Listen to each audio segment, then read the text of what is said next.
This conference will now be recorded. हम लोग बस इंतजार कर रहे हैं हमारे विशिष्ट अतिथि डॉक्टर आलोक जी का AD. This conference will now be जब तक recorded. कार्यक्रम शुरू होगा, एक जनरल रूल्स है, वैसे तो सारे लोग अवगत हैं। जब प्रेजेंटर बात करेंगे या कोई बात करेंगे तो फिर बाकी लोग अपना माइक प्लीज ऑफ रखेंगे और अपना कैमरा ऑफ रखेंगे ताकि मीटिंग सुचारू रूप से हो पाए। और अगर कोई सवाल रहेगा, आप एक This बार फिर conference will सभी को now be मेरा recorded. नमस्कार। मैं यूपी व्हीलचेयर से आज की वेबिनार में, जैसा कि advancing tobacco control through protecting youth from tobacco use, ये इस साल का जो WHO का WNTD का थीम भी था कि तंबाकू नियंत्रण और टोबैको फ्री जनरेशन का रास्ता यूथ को टोबैको शुरू करने से, उनको उससे बचाने के माध्यम से ही जाता है। तो मेरे साथ आज इस कार्यक्रम को संचालन कर रहे हैं आरसी पाठक जी, और उसके साथ मैं स्वागत करता हूं आज के हमारे doctor Santosh Pandey sir, director health Uttar Pradesh. आपका सर बहुत बहुत स्वागत है इस कार्यक्रम में। आप हमारे मुख्य अतिथि हैं आज कार्यक्रम के। साथ ही मैं स्वागत करूंगा state nodal officer doctor Sunil Pandey sir का। आपका सर लीडरशिप इस कार्यक्रम को मिल रहा है और आपके नेतृत्व में उत्तर प्रदेश में टोबैको कंट्रोल एक नई ऊंचाई को प्राप्त करेगा। इस विश्वास के साथ आपका हम बहुत बहुत स्वागत करते हैं। इस कार्यक्रम में हमारे साथ डॉक्टर राणा जय सिंह है, द यूनियन से नेशनल लेवल पर आप सर टोबैको कंट्रोल को एक दिशा दे रहे हैं, सपोर्ट कर रहे हैं। आपका भी कार्यक्रम में बहुत बहुत स्वागत है। हमारे साथ इस कार्यक्रम में द यूनियन से ही मिस्टर प्रणयलाल जी हैं। आप सीनियर टेक्निकल एडवाइजर हैं और 2002 से टोबैको कंट्रोल में आपका महती भूमिका निभा रहे हैं नेशनल लेवल पर। आपका भी इस कार्यक्रम में बहुत बहुत स्वागत है। द यूनियन से ही senior technical adviser Amit Yadav ji का हम इस कार्यक्रम में बहुत बहुत स्वागत करते हैं। दीपक Mishra ji, executive director seeds, आपका भी आज प्रेजेंटेशन रहेगा सर, और आपका भी इस कार्यक्रम में बहुत बहुत स्वागत है।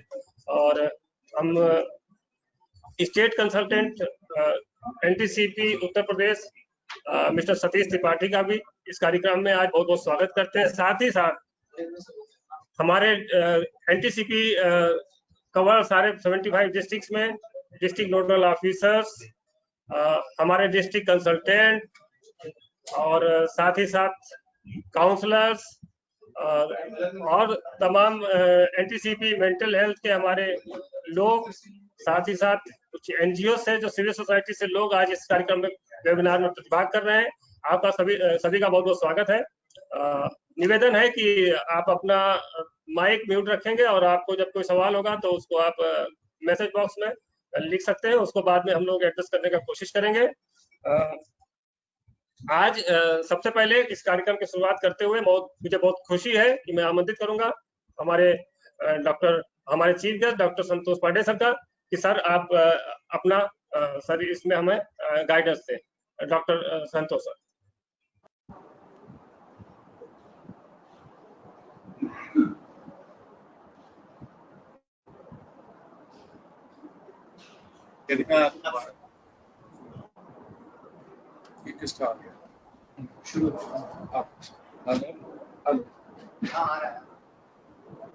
यह वेबिनार निदेशालय स्थित तंबाकू नियंत्रण प्रकोष्ठ, NGO, UP volunteer health organisation के सहयोग से आपके सम्मुख विभिन्न स्पीकर्स के द्वारा प्रस्तुत किया जा रहा है। और जैसा कि हम सभी अवगत हैं, इस देश में लगभग 10 लाख लोगों की मौत तंबाकू के दुष्प्रभावों से प्रत्यक्ष या अप्रत्यक्ष रूप से हो जाया करती है, जो कि बहुत गंभीर स्थिति है। इसी को नियंत्रण में करने के लिए सरकार एक कानून 2003 में कोटपा 2003 के नाम से लाई थी, और जिसके फलस्वरूप एक पायलट प्रोजेक्ट 2007-8 में 21 राज्यों के 42 जनपदों में शुरू किया, जिसमें उत्तर प्रदेश के भी 2 जनपद लखनऊ एवं कानपुर को सम्मिलित किया गया। इन जनपद में सराहनीय कार्य हुआ और इसके फलस्वरूप राज्य सरकार ने इस कार्यक्रम को सभी जनपदों में लागू करने का निर्णय लिया, और इसी के क्रम में ह्यूमन रिसोर्स का चयन आरंभ किया गया। और आपको जानकर खुशी होगी 26 जनपदों में 29 जनपदों में इस समय जो है ह्यूमन रिसोर्सेज का चयन हो चुका है, तथा शेष 49 जनपदों में यह प्रक्रिया दीन है। इसी के साथ इस वित्तीय वर्ष में प्रोग्राम को संचालित करने के हेतु भारत सरकार ने लगभग 22 करोड़ रुपए की धनराशि स्वीकृत की है, जिसका अधिकांश हिस्सा जनपदों को आज की तारीख में हस्तगत कर दिया गया। इन सब प्रयासों से और तमाम जागरूकता अभियानों से उम्मीद है कि हम तंबाकू के उपयोग में प्रभावी नियंत्रण स्थापित कर सकेंगे, और हमें उम्मीद है कि आने वाले समय में बहुत शीघ्र उत्तर प्रदेश तंबाकू मुक्त राज्य का दर्जा प्राप्त कर लेगा। इसी के साथ एक बार फिर आप सभी का अभिनंदन, और मैं अपनी टेक्निकल टीम से अनुरोध टेक्निकल सेशन नमस्कार। बहुत बहुत धन्यवाद सर। अब मेरा एक अनुरोध है, डॉक्टर JS राणा अगर हमें सुन रहे हैं और उपस्थित हैं, तो मेरा डॉक्टर JS राणा साहब से अनुरोध है कि वो 2 शब्द हमारे जो डिस्ट्रिक्ट कंसल्टेंट और हमारी टीम सुन रही है, अगर वो कुछ उन्हें टोबैको कंट्रोल के बारे में बताएं तो ये सीरियसली हमारा भाग्य होगा। डॉक्टर JS राणा साहब।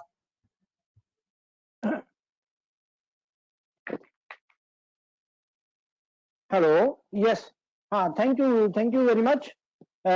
Can you hear me? आप सुन सकते हैं मुझे?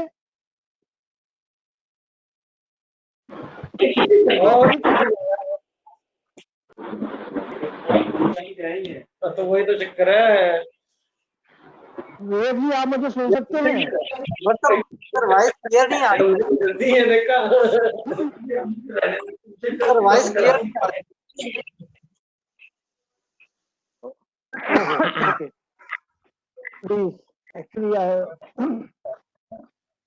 बाकी लोगों से अनुरोध है कि अपना माइक ऑफ कर लें, म्यूट कर लें। डॉक्टर राणा साहब। please give me just 1 minute. Yeah.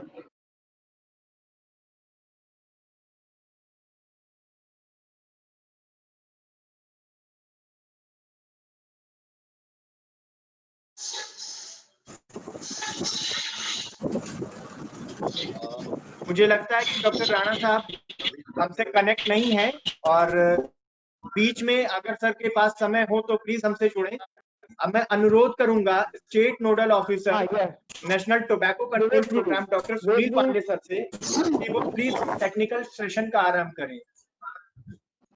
सभी को मेरा नमस्कार। Am I audible? नमस्कार सर। यस मेरी सर। आवाज आप तक पहुंच रही है? जी sir. Yes, thank you.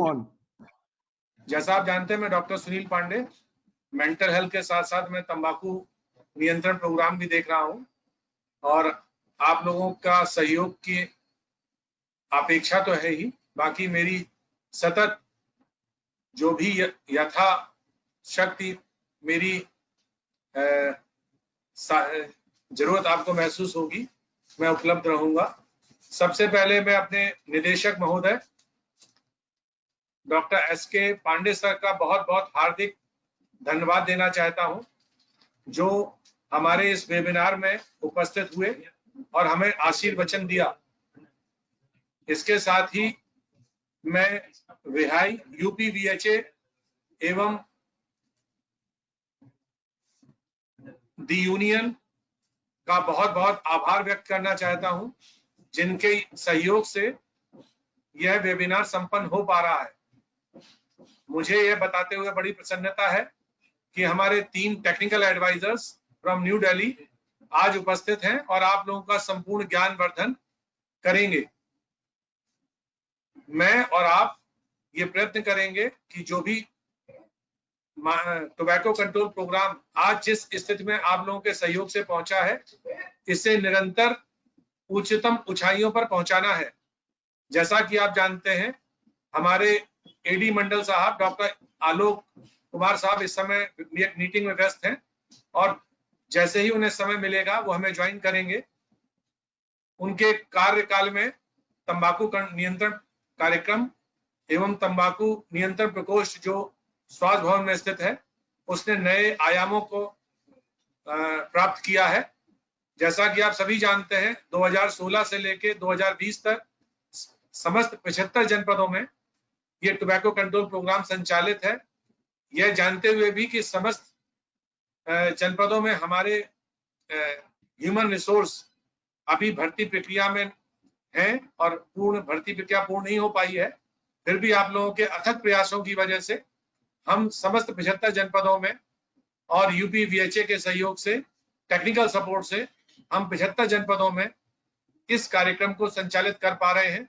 Tobacco caseation clinic का संचालन हो पा रहा है, हम स्कूल गोइंग प्रोग्राम कर पा रहे हैं। हमारे पास जैसा कि आप जानते हैं 46 NGOs हैं जो स्कूल गोइंग प्रोग्राम में कार्य कर रही हैं। ये सब जानकारियां आपको ऑलरेडी हैं। आप जानते ही हैं कि हमारा हुक्का बार बैन कर दिया गया है राज्य सरकार द्वारा सुप्रीम कोर्ट के आदेश के अनुसार। इसी के साथ साथ आपको मालूम है ई-सिगरेट बैन की जा चुकी है और इसके साथ साथ मैं ये बताना चाहूंगा कि आपको लखनऊ नगर निगम ने टेंडर लाइसेंसिंग जो वेंडर्स होते हैं उनकी लाइसेंसिंग के लिए आदेश पारित कर दिया है। और आप और हमारा सबका ये प्रयत्न होना चाहिए कि समस्त जनपदों में जितने भी नगर निगम हैं या जो भी इस तरह की इकाइयां हैं, उनके माध्यम से हमें सफलता मिलनी चाहिए ताकि वेंडर्स हर जगह जगह अपनी दुकानें ना खोल सकें और बच्चों को, हमारे यूथ को इस तरह सिगरेट या तंबाकू उपलब्ध ना हो सके। यहाँ पर मैं बहुत ज्यादा ज्ञान देने नहीं बैठा हूं, मैं आपको सिर्फ आज इस वेबिनार में स्वागत करता हूं आप सभी का और चाहता हूं हमारे जो स्पीकर्स हैं दिल्ली से, दी यूनियन से, मिस्टर प्रणय लाल साहब, मिस्टर अमित यादव जी और मिस्टर दीपक मिश्रा जी, साथ में हमारे मॉडरेटर हमारे विवेक अवस्थी साहब एवं हमारे SP पाठक साहब जो मानसिक स्वास्थ्य प्रकोष्ठ के स्टेट कंसल्टेंट भी हैं और पहले तंबाकू कंट्रोल प्रोग्राम के प्रोग्राम ऑफिसर भी थे, स्टेट प्रोग्राम ऑफिसर भी थे। मैं सभी का स्वागत करता हूं और मैं सतत आपके साथ जुड़ा रहूंगा। हमारे निदेशक महोदय आपके साथ रहेंगे। हम आज कुछ सीखना चाहते हैं, कुछ ऐसा नया जो अभी हमें नहीं आता था और हम आप सभी से अपेक्षा करते हैं कि आप इसे पूरे मनोयोग से सुनने का प्रयत्न करेंगे। ये नहीं कि स्पीकर बंद करके आप लोग ध्यान कहीं और हो। कृपया अपने आप को कनेक्ट रखें, यथासंभव हो अपना कैमरा ऑन रखें ताकि हम देख सकें कि आप कितने चैतन्य हैं। बहुत बहुत धन्यवाद, बहुत बहुत आभार, स्वागत, थैंक यू। बहुत बहुत धन्यवाद सर आपको नई ऊर्जा के साथ हमारा मार्गदर्शन करने के लिए। और हमें पूरा विश्वास है कि लगातार इसी तरीके से आपका मार्गदर्शन हमें मिलता रहेगा। और अब मैं कार्यक्रम को आगे बढ़ाते हुए आमंत्रित करूंगा श्री प्रणय लाल जी को। प्रणय, जैसा कि आपने सर ने बताया, Pranay Lal ji senior technical adviser हैं द यूनियन न्यू दिल्ली में और आप 2002 से टोबैको कंट्रोल में नेशनल लेवल पर सपोर्ट कर रहे हैं टोबैको नियंत्रण कार्यक्रम को आगे बढ़ाने में, तंबाकू नियंत्रण के लिए तमाम कार्य के लिए। तो सर आपका बहुत बहुत स्वागत है और आपको मैं आमंत्रित करता हूं सर प्रेजेंटेशन के लिए। धन्यवाद अवस्थी जी। माननीय आलोक जी को मैं यहाँ पे थोड़ा मिस कर रहा हूँ, वो नहीं है, मगर डॉक्टर पांडे, डॉक्टर पाठक, अवस्थी जी आप, और हम मेरे दोस्त सतीश त्रिपाठी जी, सभी डिस्ट्रिक्ट नोडल ऑफिसर्स और स्टेट सेल के मेंबर्स को मेरा नमस्कार। हमारी प्रक्रिया जो है वेंडर लाइसेंसिंग की लखनऊ में शुरू हो गई है और कुछ जिलों ने भी इस पे प्रोग्रेस किया है उत्तर प्रदेश में।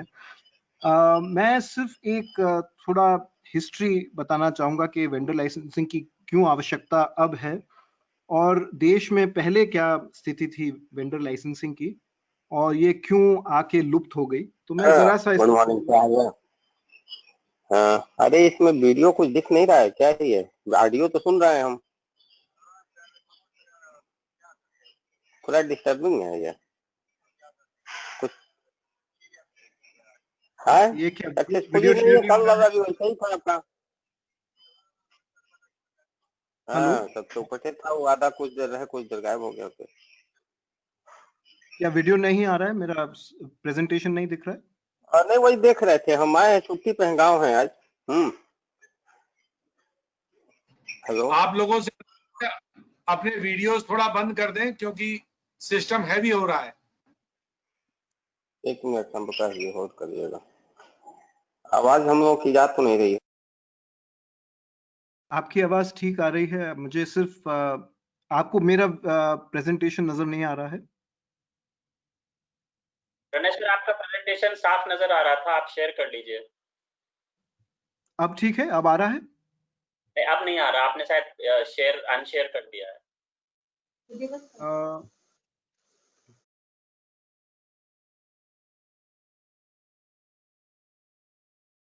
अब आ गया सर, आ गया सर। दिख रहा है सर? यस सर, दिख रहा है। ज्यादा समय ना लेते हुए मैं सिर्फ ये बताना चाहूंगा कि हमारी जो समस्या है तंबाकू की, वो काफी ज्यादा है। अगर हम ये देखें कि जो 26 करोड़ लोग हैं हमारे देश में, 27 करोड़ लोग हैं, ये अगर इनको एकत्र किया जाए तो ये दुनिया का चौथा सबसे बड़ा पॉपुलेटेड देश होगा अगर हम इसको बनाएं। तो ये बहुत बड़ी समस्या है क्योंकि इनमें से आधे लोग जो हैं वो तंबाकू के किसी कारणवश मरेंगे, चाहे वो टीबी हो या ओरल कैंसर हो या लंग कैंसर हो, सीओपीडी हो, एम्फीसीमा हो, बर्जर्स डिजीज हो। 88 diseases are caused as per CDC are defined as tobacco attributable diseases.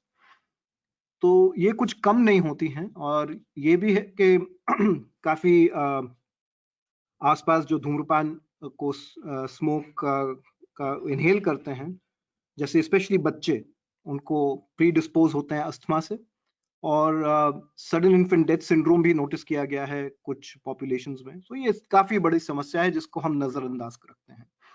हमारे देश में प्रॉब्लम ये है कि हमने इसको बहुत इसको इजीली अवेलेबल किया है, हर जगह ये प्राप्त हो सकता है, स्कूल के पास, कॉलेज की कैंटीन के अंदर, कार्यालय मुख्यालयों के अंदर, दफ्तरों के अंदर ये अवेलेबल है और बहुत सस्ती चीजें हैं। कुछ पैसों की बीड़ी होती है हमारे देश में और कुछ 100 रुपए तक का सिगार आपको मिल सकता है। तो बहुत वैरायटी है, प्राइस की वैरायटी है, क्वालिटी की वैरायटी है, मगर सब कुछ अनरेगुलेटेड है। हमारे कई लॉ हैं मगर सबका जो उद्देश्य ये है कि किसी तरह इंडस्ट्री को काम करते देना चाहिए और सब जो लॉज हैं वो काफी इस तरीके से लिखे गए हैं कि हालांकि पब्लिक हेल्थ मोटिव जो है वो अचीव हो, मगर वो दायित्व जो है वो इंडिविजुअल का है कि हम आपको सचेत कर देते हैं कि इससे बीमारी फैलेगी, मगर इसकी रोकथाम के लिए हमने ज्यादा प्रयत्न नहीं किए हैं। मैं आपको सिर्फ ये बताना चाहूंगा कि जो लाइसेंस है तंबाकू का वो कई चीजों में होता है, मगर तंबाकू का जो लाइसेंस है वो बड़ा वेग है और वीक है। अगर आप गन्स देखते हैं तो एक सेंट्रल लॉ है, इसका बहुत क्लियर लॉ है और ये डायरेक्टली डिस्ट्रिक्ट कलेक्टर के ऑफिस से रेगुलेट होता है। अगर आप फर्टिलाइजर्स एंड केमिकल्स देखते हैं, specially things like ammonium nitrate, आप लोगों ने पढ़ा होगा, अभी बेरूत बॉम्बिंग जो हुई है वो उसी कारण हुई है क्योंकि कई टन अमोनियम नाइट्रेट यूज किया गया और उसको वहां रख दिया गया और उससे एक बहुत बड़ा विस्फोट हुआ। तो कुछ केमिकल्स, कुछ fertilisers including genetically modified seeds भी कंट्रोल्ड होते हैं, सरकार उसको खुद उसका विक्रय करती है। पेट्रोलियम नेचुरल गैस आपको पता ही है, उसका बड़ा स्ट्रिक्ट लाइसेंसिंग है। अल्कोहल जो है वो स्टेट लाइसेंसिंग है, मगर इसमें भी स्टेट का अपने पावर्स हैं कि कैसे रूल्स बनेंगे। मगर तंबाकू जब आता है तो ये जैसे ही बन के आता है, चाहे वो फैक्ट्री से बने सिगरेट हो या बीड़ी किसी कारखाने से बन के आए हो, इसका कोई वो नहीं है कि कहाँ से इसको रेगुलेट किया जाएगा, कैसे किया जाएगा, कौन करेगा, कैसे करेगा। और मैं आपको इसकी कुछ हिस्ट्री भी बताऊंगा अगली स्लाइड में। कुछ आप तो जानते ही हैं, सब डॉक्टर लोग हैं, जैसे शेड्यूल एक्स ड्रग्स हैं वो बहुत ही स्ट्रांगली लाइसेंस्ड होते हैं। इसके बारे में मैं नहीं बताऊंगा, मगर इस सूची में अगर आप देखें, और बहुत सारी और सूचियां हैं मेरे पास, इससे बहुत लंबी एक सूची और है, मगर मैंने सिर्फ इतनी ही दिखाने की कोशिश की है कि इसमें सबसे कमजोर कड़ी जो है, या कोई भी जो पदार्थ जिसमें बिल्कुल ही कोई नियंत्रण सरकार का नहीं है, वो तंबाकू है। आप अपने घर में तंबाकू बना सकते हैं, लाइसेंस है नहीं है किसी को कोई मतलब नहीं है। आप जहां बेचना चाहें बेचिए, चाहे किराना की दुकान में बेचनी हो या कैंटीन में बेचनी हो या एम्पोरियम में बेचनी हो या मॉल के अंदर बेचनी हो, तो आप बेच सकते हैं। आपको याद होगा, कुछ लोग जो मेरी उम्र के हैं यहाँ पे, उनको ये शायद पुस्तिका याद होगी कि बचपन में रेडियो और टीवी का लाइसेंस होता था जो 1984 तक चला। 1928 में शुरू हुई ये प्रक्रिया ब्रिटिश के जमाने से, और 1982 तक कई स्टेट्स ने ये अपने पास रखा था। और ये एक पुस्तिका है, बिल्कुल जैसे आपकी पोस्टल डिपार्टमेंट में होती है। हर साल आपको 20 रुपए देने पड़ते थे एक लाइसेंस के लिए, चाहे आपके पास मर्फी का ग्रामाफोन हो या एक टेलीविजन हो, आपको 20 रुपए देने पड़ते थे। और उस जमाने में 20 रुपए बहुत पैसे होते थे। जब इन चीजों का लाइसेंस था कि अगर आपको सिबा का गीत माला सुनना हो या न्यूज सुननी हो या अमीन सयानी का प्रोग्राम सुनना हो, उसके लिए आप कर ले सकते हैं, तो सिगरेट के लिए आपने लाइसेंसिंग क्यों नहीं की? ये एक मुद्दा है जो आपके सामने मैं पेश करूंगा ना। देखिए, काफी वेंडर लाइसेंसेस थे पहले। 1952 तक हमारे पास एक वेंडर लाइसेंसिंग स्कीम थी, और ये लॉज के अंदर आता था कि पंजाब जो स्टेट था उसमें था, मद्रास प्रेसिडेंसी, बॉम्बे प्रेसिडेंसी, सब में ये एक्ट्स थे। They were called simply the tobacco vends act, और इसमें बड़े स्ट्रिक्ट लॉज होते थे। दे वर पॉपुलेशन बेस्ड, और हर, जैसे शिमला जैसे शहर में सिर्फ एक दुकान थी जो तंबाकू बेच सकती थी। फिर आया सिगरेट, तो 52 में ये डिसॉल्व कर दी गई, जिनको रिपीलिंग कहते हैं। ये वेंड्स एक्ट सब रिपील हो गए। तंबाकू इंडस्ट्री का ये मानना था, और उन्होंने अपने पॉलिसी मेकर्स को ये कन्वे किया कि इससे एम्प्लॉयमेंट की अपॉर्चुनिटी कम होगी, और तंबाकू से तो आपको रेवेन्यू मिलेगा, तो आप क्यों नहीं इस पदार्थ को ज्यादा बेचें, और गली गली में जाके लोगों को ठेलों पे बेचना चाहिए, जो अभी भी प्रक्रिया चल रही है। मगर जब कोटपा आया, कोटपा का जो पूरा अगर आप उसका लेबल पढ़ें, उसकी टाइटल पढ़ें, उसमें ये देखिए कि prohibition of and regulation of trade, commerce, production and supply, यानी कि इसके अंतर्गत भी हम वेंडर लाइसेंसिंग कर सकते थे। इसमें परेशानी ये थी कि जब एक्ट आया तो ये पूरा सेंटर के हाथ में था ये, और सेक्शन 2 इन पर्टिकुलर बड़ा क्लियरली कहता है कि that it is expedient in the interest of public health that we control the tobacco sector.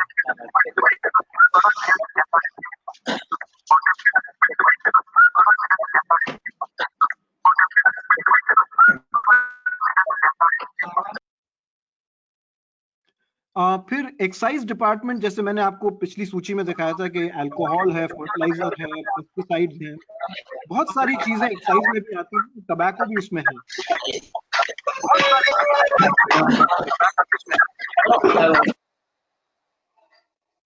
तो टबैको एक एक्साइजेबल प्रोडक्ट है, और उसमें एक्साइज बहुत मात्रा में आती थी। एटलीस्ट ये हमें उम्मीद थी कि एक्साइज आएगा। अगर ये एक्साइज बहुत वेरीड होता है, बहुत कम आता है, एसएलटी में चोरी बहुत होती है, और सिगरेट ही एकमात्र ऐसा प्रोडक्ट है जो कुछ एक्साइज देता था। बहुत सारे और एक्ट्स हैं जिनको हमें मद्देनजर रखना होता है, क्योंकि जैसे जुवेनाइल जस्टिस एक्ट है और food safety and standards act है, जब हम वेंडर लाइसेंसिंग करते हैं। मैं उसके बारे में 1-2 मिनट में चर्चा करूँ। तो हमारा फायदा क्या है वेंडर लाइसेंसिंग से? जैसे आपने अल्कोहल में देखा है कि लोग तरीका होता है तंबाकू।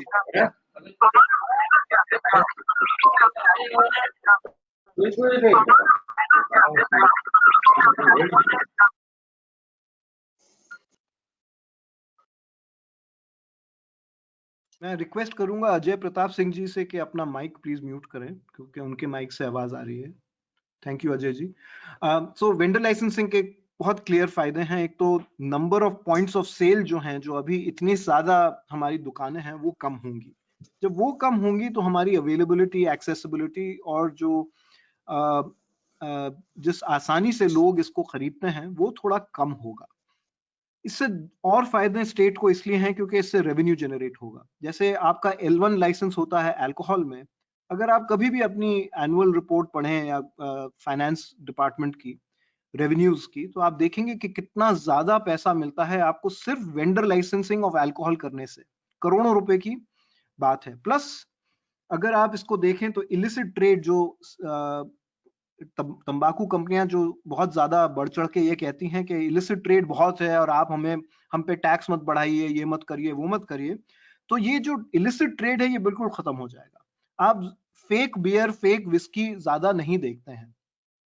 मैं ये नहीं कहूंगा कि फेक विस्की का मार्केट नहीं है या फेक बियर का मार्केट नहीं है, मगर इतना नहीं है जितना आप तंबाकू का देखते हैं कि इंडोनेशियन सिगरेट और नेपाली सिगरेट आपको लखनऊ के बीच बाजार में मिल जाती है। दूसरी चीज, कॉटपा और जो लॉज हैं उसमें हम स्ट्रॉन्ग कंट्रोल कर सकते हैं। जैसे आप अल्कोहल की दुकान पे देखते हैं, वहां पे चिकन और नमकीन और हल्दीराम के नमकीन लटके हुए नहीं मिलते हैं आपको। जहां अल्कोहल होता है वहां सिर्फ अल्कोहल बिकता है, और वहां पे जैसे हम सिगरेट का पैकेट तोड़ के 1 या 2 सिगरेट बेचते हैं, अल्कोहल की दुकान पे कोई आदमी बोतल तोड़ के वहां पे आपको 1 पैग या 2 पैग नहीं पिलाता है। तो ये सब जो चीज हैं, जो इलीगैलिटीज हैं, जो तंबाकू इंडस्ट्री और वेंडर के बीच में होती हैं, वो सब खत्म हो जाएंगे। सो डायरेक्ट बेनिफिट हमारे लिए एज पब्लिक हेल्थ क्या है कि हमारे जो बच्चे जो शुरू करते हैं, जब आपको 16 या 18 साल का बच्चा दिखेगा एक वेंडर की लाइन में खड़ा हुआ जैसे अल्कोहल खरीदता है, वो तुरंत पकड़ा जाएगा कि ये तुम्हारे लिए नहीं है।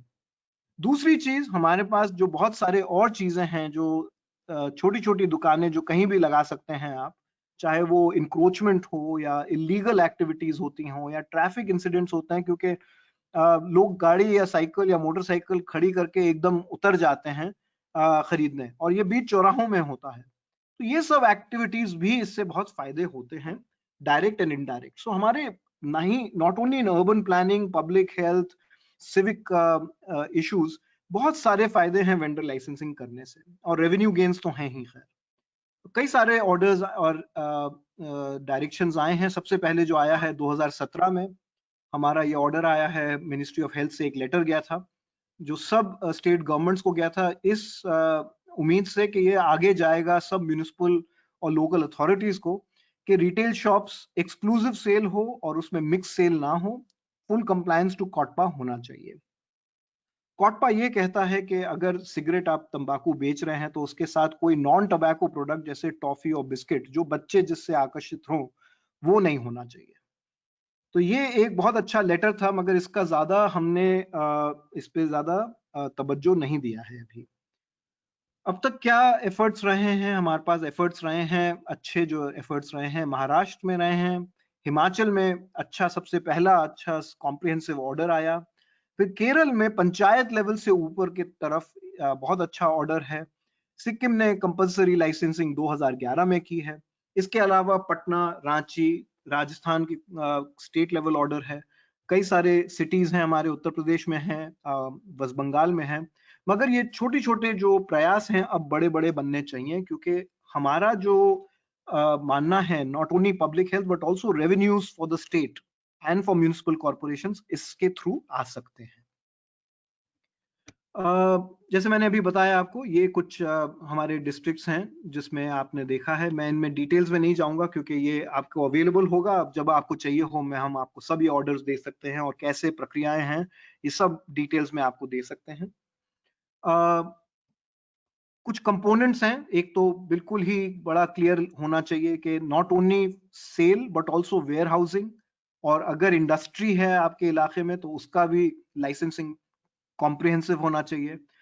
Full compliance to all laws, COTPA, juvenile justice act तो होना ही चाहिए, plus food and safety acts, excise rules, packaging and labelling rules. इसके साथ कोई मिक्स सेल नहीं होनी चाहिए, biscuits, toffees, cold drinks, chips जो बच्चों को आकर्षित करे, यानी कि तंबाकू की दुकान में सिर्फ तंबाकू बिकना चाहिए। वहां पे ना ही एसटीडी बूथ हो, ना ही वो पानी बेचे, ना ही कुछ बेचे। तंबाकू की दुकान मतलब तंबाकू की दुकान, और अगर किराने की दुकान में तंबाकू बिक रहा है तो वो भी इलीगल है। ठीक। और सारे जो लोकल रूल्स एंड लॉज हैं, स्पेशली सिविक लॉज हैं या न्यूसेंस के लॉज हैं, इनको भी एक साथ देखा जाए। तो एक कॉम्प्रिहेंसिवनेस होनी चाहिए वेंडर लाइसेंसिंग में। ऐसा नहीं होना चाहिए कि हमने सोचा है कि एक बाजार में 50 दुकान कर दें, वो भी नहीं होना चाहिए। तो मैं आपको कुछ जल्दी आपको ये कुछ दिखाऊंगा ऑर्डर्स। ये जैसे पटना का आपको दिख रहा है राइट हैंड साइड पे, काफी अच्छे स्टेट गवर्नमेंट ऑर्डर्स हैं हमारे पास, बिहार से, कुछ उत्तर प्रदेश के डिस्ट्रिक्ट से हैं, लखनऊ का बहुत अच्छा ऑर्डर है, राजस्थान का एक स्टेट ऑर्डर है, झारखंड में अब शुरू हुआ है प्रक्रिया, वेस्ट बंगाल, महाराष्ट्र का मैंने ऑलरेडी जिक्र किया है। मगर कंपलसरी लाइसेंसिंग में एक बात ध्यान रखिएगा, जो मैंने कहा, you have to look at storing, packaging, pressing, cleaning, preparing, manufacturing. ये जो यानी कि जो सामग्री बनाने की प्रक्रिया है वो भी आपके वेंडर लाइसेंसिंग और जो वेयर हाउस लाइसेंसिंग है और स्टोरेज लाइसेंसिंग है, इन सब को करना चाहिए। आप अगर अपना म्यूनिसिपल लॉ ध्यान से पढ़ेंगे तो ये प्रोविजंस ऑलरेडी एग्जिस्ट करती हैं आपके म्यूनिसिपल लॉज में, हमने सिर्फ इनको एक्टिवेट करना है। ये बहुत अच्छा वेंडर लाइसेंसिंग है, आप देखिए राइट में होलोग्राम है इसमें, और उसमें ये लाइसेंस है जो बहुत क्लियरली आपको दुकान में लगाना है। तो इसमें सब मेंशन्ड है कि किस तरह की दुकान है, क्या जगह है जहाँ पे लाइसेंस है, किसके नाम पे है, और इसको क्या क्या 12 प्रावधान है जिसको इस लाइसेंस होल्डर को कंप्लाई करना है। गोवा ने भी ये मुहिम शुरू की है वेंडर लाइसेंसिंग की। आपको पता ही है गोवा में एज ऑफ परचेज इज 21, जिसकी वजह से गोवा, आप लोगों को लगता होगा कि जहाँ इतनी फ्रीडम और लिबर्टी है, it is the state with the lowest prevalence of tobacco use. वहाँ पे करीब 4.5 से 6% प्रेवलेंस है टबैको यूज का, तो बहुत लो है। हालांकि हमें लगता है कि वहाँ पे ज्यादा होना चाहिए, बिल्कुल हमारे बिलीव्स के विपरीत है ये। तो मैंने जैसे बताया आपको कि vendor licensing has to be population based just like alcohol. तो एक वेंडर पर 100,000 ऑफ एडल्ट्स होना चाहिए आइडियली, या जोन वाइज डिक्लेयर होना चाहिए। ये जो लाइसेंस फी है जो मिनिमम होनी चाहिए, इट शुड बी एज पर L1 licence of the liquor licence minimum. इससे ऊपर भी जाना चाहिए। अगर वो आदमी सिगार भी बेच रहा है और चीजें भी बेच रहा है तो उसको L2 L3 लेवल तक ले जाइए। इसके compliance all national laws and state laws होने चाहिए। इसमें बड़ा क्लियर होना चाहिए कि जैसे अल्कोहल में ड्राई डेज होते हैं वैसे टबैको में भी ड्राई डेज होने चाहिए। They should be in exclusive sale licences. इसमें कोई कंफ्यूजन मिली देते हैं। तो बहुत क्लियर होना चाहिए कि ये लाइसेंस है वो सिर्फ उस लेवल का होना चाहिए कि और कोई पदार्थ वहां ना बिकता हो। लाइसेंस का डिस्प्ले बड़ा क्लियर होना चाहिए, कॉन्स्पिक्यूअस प्लेस में। अगर मुझे कंप्लेंट करनी है उसको तो मैं कर सकता हूँ, जैसे अल्कोहल की दुकानों का कंप्लेंट होता है। और नॉन कंप्लायंस पे आप कैंसिलेशन ऑफ लाइसेंस करेंगे। ठीक है। मैं एक स्टेप और आगे जाना चाहूंगा। मैं सिर्फ ये कहूंगा आइडियली, क्योंकि जीएसटी पे अब आप मैं संदीप कुमार तिवारी जी को रिक्वेस्ट करूंगा कि अगर अपना माइक बंद करेंगे। संदीप कुमार तिवारी जी, संदीप कुमार तिवारी जी, क्या अपना माइक आप ऑफ करेंगे प्लीज?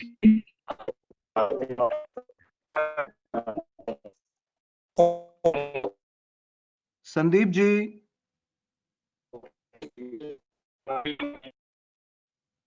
ओके।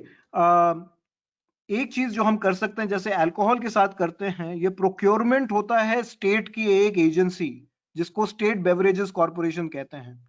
इससे बहुत सारा रेवेन्यू स्टेट को आता है। फिलहाल अगर आप देखें तो स्टेट का रेवेन्यू जीएसटी के अलावा सिर्फ एक सूत्र है, वो यही है। अगर हम तंबाकू के लिए, अगर हमारे पास ऑलरेडी ये इंफ्रास्ट्रक्चर रेडी है, स्टेट बेवरेजेस कॉर्पोरेशन से कहें कि ये स्टेट टबैको प्रोक्योरमेंट भी करे और वेंडर लाइसेंसिंग करे, तो बहुत हमें इससे फायदा होगा। जो अभी बिचौलिए हैं हमारे, इतने सारे होल सेलर, मार्जिनल सेलर्स, ये सेलर वो सेलर, उनको हम सबको हटाकर हम ये बेच सकते हैं। और जैसे मैंने कहा, वेंडर लाइसेंसिंग से अपने आप से एक फीस आएगी और रेवेन्यूज जो हैं स्टेट को बहुत बहुत अच्छे आएंगे। ये अगर आप लेके जाएं फाइनेंस मिनिस्टर या एक्साइज कमिश्नर के पास, तो आपका ये मुझे लगता है एफर्ट कुछ एक्सेप्ट हो सकता है, ये प्रपोजल जो है आपका एक्सेप्ट हो सकता है, क्योंकि यही पहले भी होता था, 50 के दशक तक ये होता था।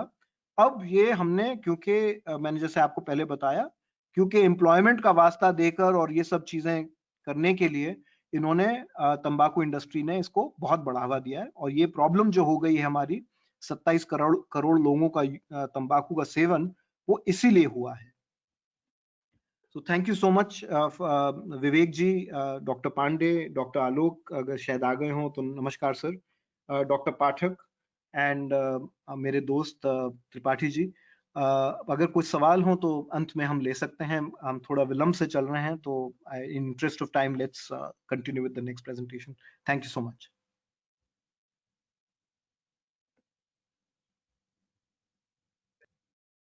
बहुत बहुत धन्यवाद प्रणयलाल सर। श्रोता जितने भी हमारे थे, जैसा कि सर ने बताया, एक शब्द में हम समझे कि तंबाकू नियंत्रण कितना अनियंत्रित है, इस प्रेजेंटेशन के थ्रू आप समझ गए होंगे। तंबाकू से राजस्व की बात हुई, एक नए आयाम हमने देखे कि हम और क्या क्या तरीके हैं। अभी तक तो जैसा एक गवर्नमेंट ऑफ इंडिया की एक इकोनॉमिक बर्डन की स्टडी आप सब अवगत होंगे, 2011 में 7,335.4 करोड़ रुपए टोबैको जनरेटेड डिसीजेस पे गवर्नमेंट ऑफ यूपी ने खर्चा किए थे, जो कि 3 साल में जो इससे राजस्व प्राप्त हुआ था वो इस एक्सपेंडिचर के आधे से भी कम था। तो प्रणयलाल सर के प्रेजेंटेशन से आपको आइडिया लग गया होगा कि और क्या क्या तरीके हैं जिससे बात राजस्व की होती है, बात अर्थ की होती है। तो ये तरीके, और ये विवेक जी से मेरा अनुरोध रहेगा कि सही फोरम पे इस बात को रखें वो अपने स्तर से।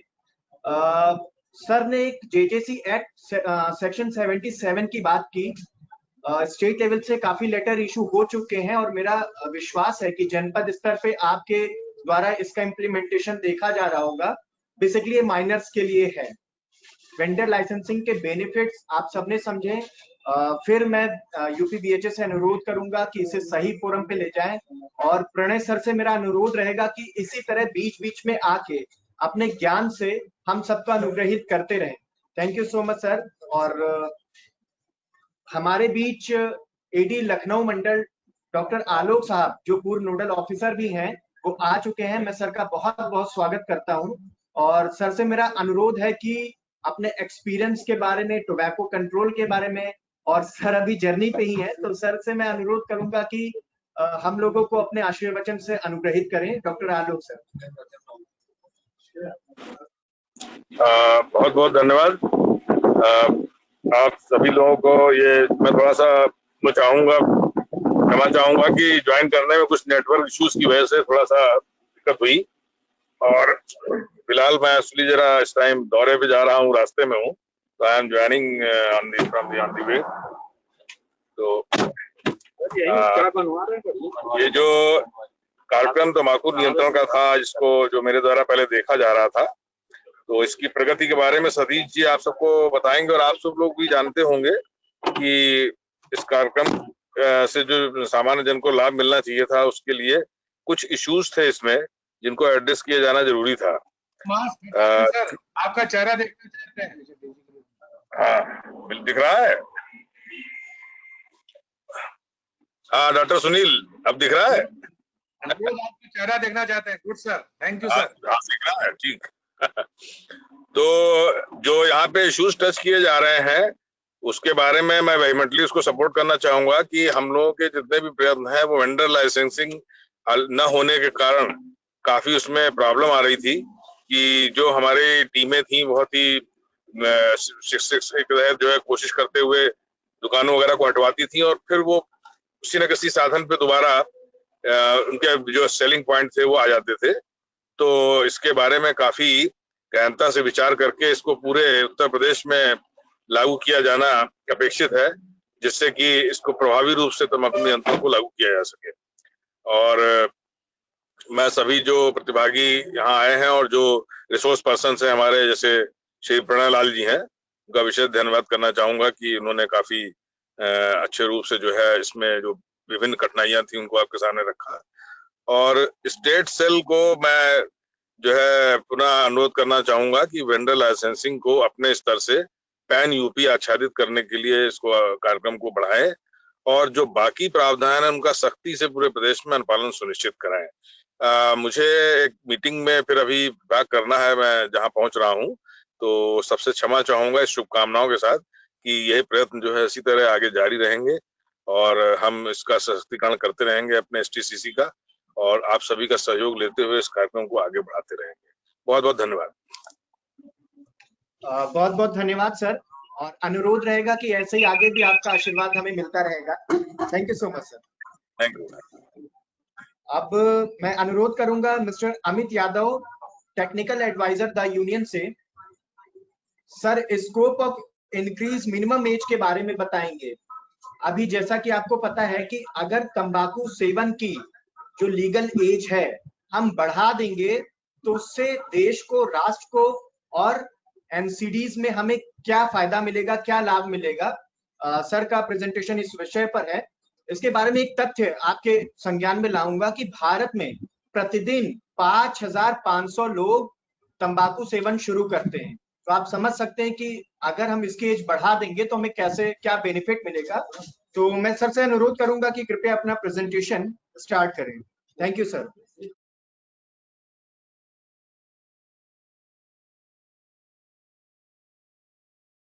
Thank you so much. आपका बहुत बहुत धन्यवाद। और इस कार्यक्रम में भाग लेने का मुझे मौका मिला है। इतने सारे डिफरेंट जिलों से लोग हैं इस कार्यक्रम में और ये बहुत ही खुशी की बात है। आप मुझे वो परमिशन दें प्लीज शेयर करने की स्क्रीन।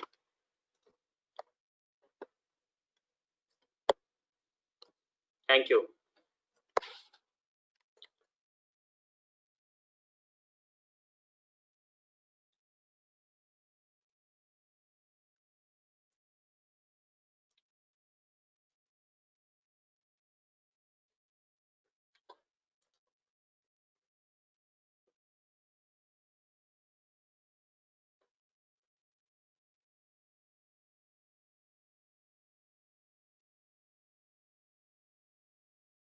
अब आप स्क्रीन देख पा रहे हैं मेरी?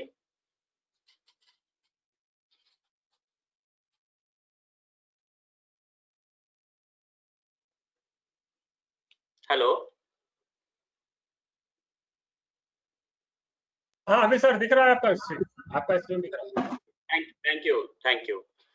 तो मैं हेलो। जैसा कि अभी बात हो रही थी कि तंबाकू का सेवन करने वाले हमारे यहाँ क्या है, सबसे अधिक जो है वो बच्चों में पाया जाता है।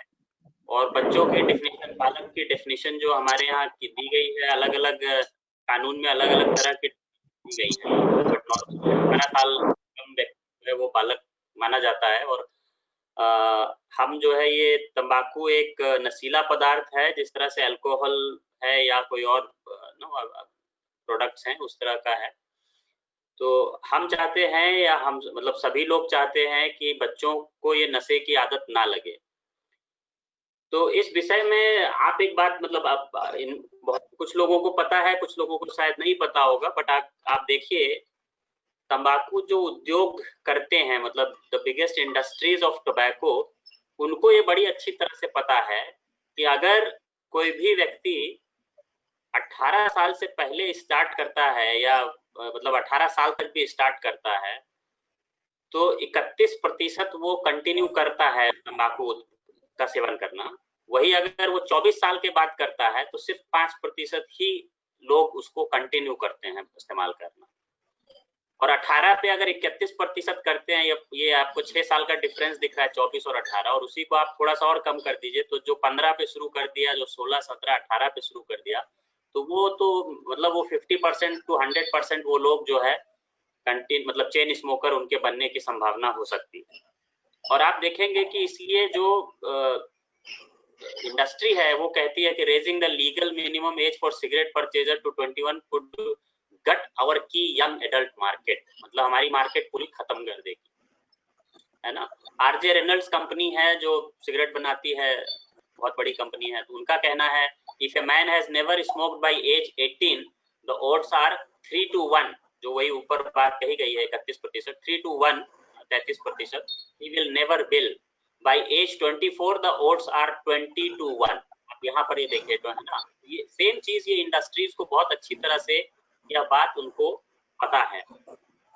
अब यह चीज इंडस्ट्री क्या चाहती है कि जितनी जल्दी लोग इस्तेमाल करें उतना अच्छा है, और हमारे लिए क्या जरूरी है, हमारा जो कानून है कोटपा, जिसके विषय में आप सभी को जानकारी है, तो ये मैं कोटपा की आप प्रीएम्बल को देखेंगे जो शुरुआती उसमें कुछ इन टर्म्स ऑफ बैकग्राउंड लिखा हुआ है उस एक्ट का, तो उसमें क्या है, हमारे कोटपा का एम क्या है, एम है to protect children and young people from being addicted to the use of tobacco. ये हमारा लक्ष्य है प्राप्त करना, ठीक है।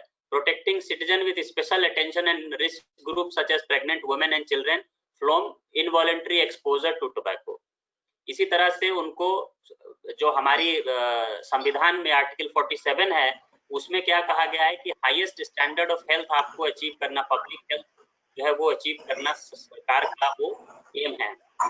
और सेक्शन 6 की बात हम स्पेशली करें कोटपा के, तो सेक्शन 6 कहता है कि किसी भी माइनर को आप बेच नहीं सकते, उसके द्वारा बिकवा नहीं सकते, और किसी भी शैक्षिक संस्थान के 100 गज के दायरे में नहीं बेच सकते। तो ये हमारी जो मतलब कानूनी उसमें कानून में तंबाकू नियंत्रण कानून के अंदर ही कहा गया है। आप देखेंगे 2001 में जब कोटपा पे डिस्कशन चल रहा था तो पार्लियामेंट्री कमेटी ने रिकमेंड भी किया था कि the committee has given to understand that if a person is kept away from tobacco for first 21 years of his life, there is a very high probability that he will remain tobacco free for rest of his life। तो ये scientifically evidence और human behaviour के ऊपर ये बहुत बड़ी मतलब बहुत बड़ा इशू है जिसका हमें या जो हेल्थ से रिलेटेड जितने भी लोग हैं उनको इस बात का संज्ञान लेना चाहिए। तो और आप अगर देखेंगे इस तरह का काम जो है वो दूसरे, और आप कैसे इसको कर सकते हैं या इस चीज को कैसे आप अडॉप्ट कर सकते हैं। बहुत सारे स्टेट हैं जहां पर ये एफर्ट डिफरेंट तरीके से किया जा सकता है, और कहीं जैसे गोवा में ऑलरेडी हो रहा है। गोवा में 21 साल से कम के व्यक्ति को बेचना ऑलरेडी अपराध है under the Goa prohibition of smoking and spitting act. तो ऐसे बहुत और दूसरी स्टेट हैं जहां पर उनका अपना कानून है prohibition of smoking and spitting law, और बहुत सारे ऐसे जहां पर पब्लिक हेल्थ एक्ट है। तो ऐसे स्टेट इन कानूनों में अपने स्तर पर संशोधन करके इसको 21 साल की उम्र का जो रिक्वायरमेंट है वो डाल सकते हैं। अब मैं आपको प्रेवलेंस दिखाता हूं कि किस तरह से एज ऑफ इनिशिएशन, तंबाकू इस्तेमाल की उम्र जो है, जो हमारी इनिशिएशन की एज है, वो अगर आप देखेंगे तो 21 साल से कम जो इस्तेमाल करते हैं हमारे उत्तर प्रदेश में करीब 15% लोग जो तंबाकू इस्तेमाल करते हैं, 15% of the population in UP वो 21 साल से पहले कर देती है। और ओवरऑल आपका प्रेवलेंस जो है वो प्रेवलेंस ऑलमोस्ट 26-30% प्रेवलेंस है। तो उसमें 14.5 मतलब 16% 15% जो है वो ऑलरेडी 21 से पहले इस्तेमाल करते हैं। और अगर आप इंडिया का एवरेज देखेंगे तो 14.1% लोग 21 साल से पहले तंबाकू सेवन शुरू कर देते हैं। तो इसीलिए ये एज जो 21 एज ब्रैकेट है वो बहुत ही इंपॉर्टेंट है, और इस चीज को हमें ध्यान में रखना चाहिए।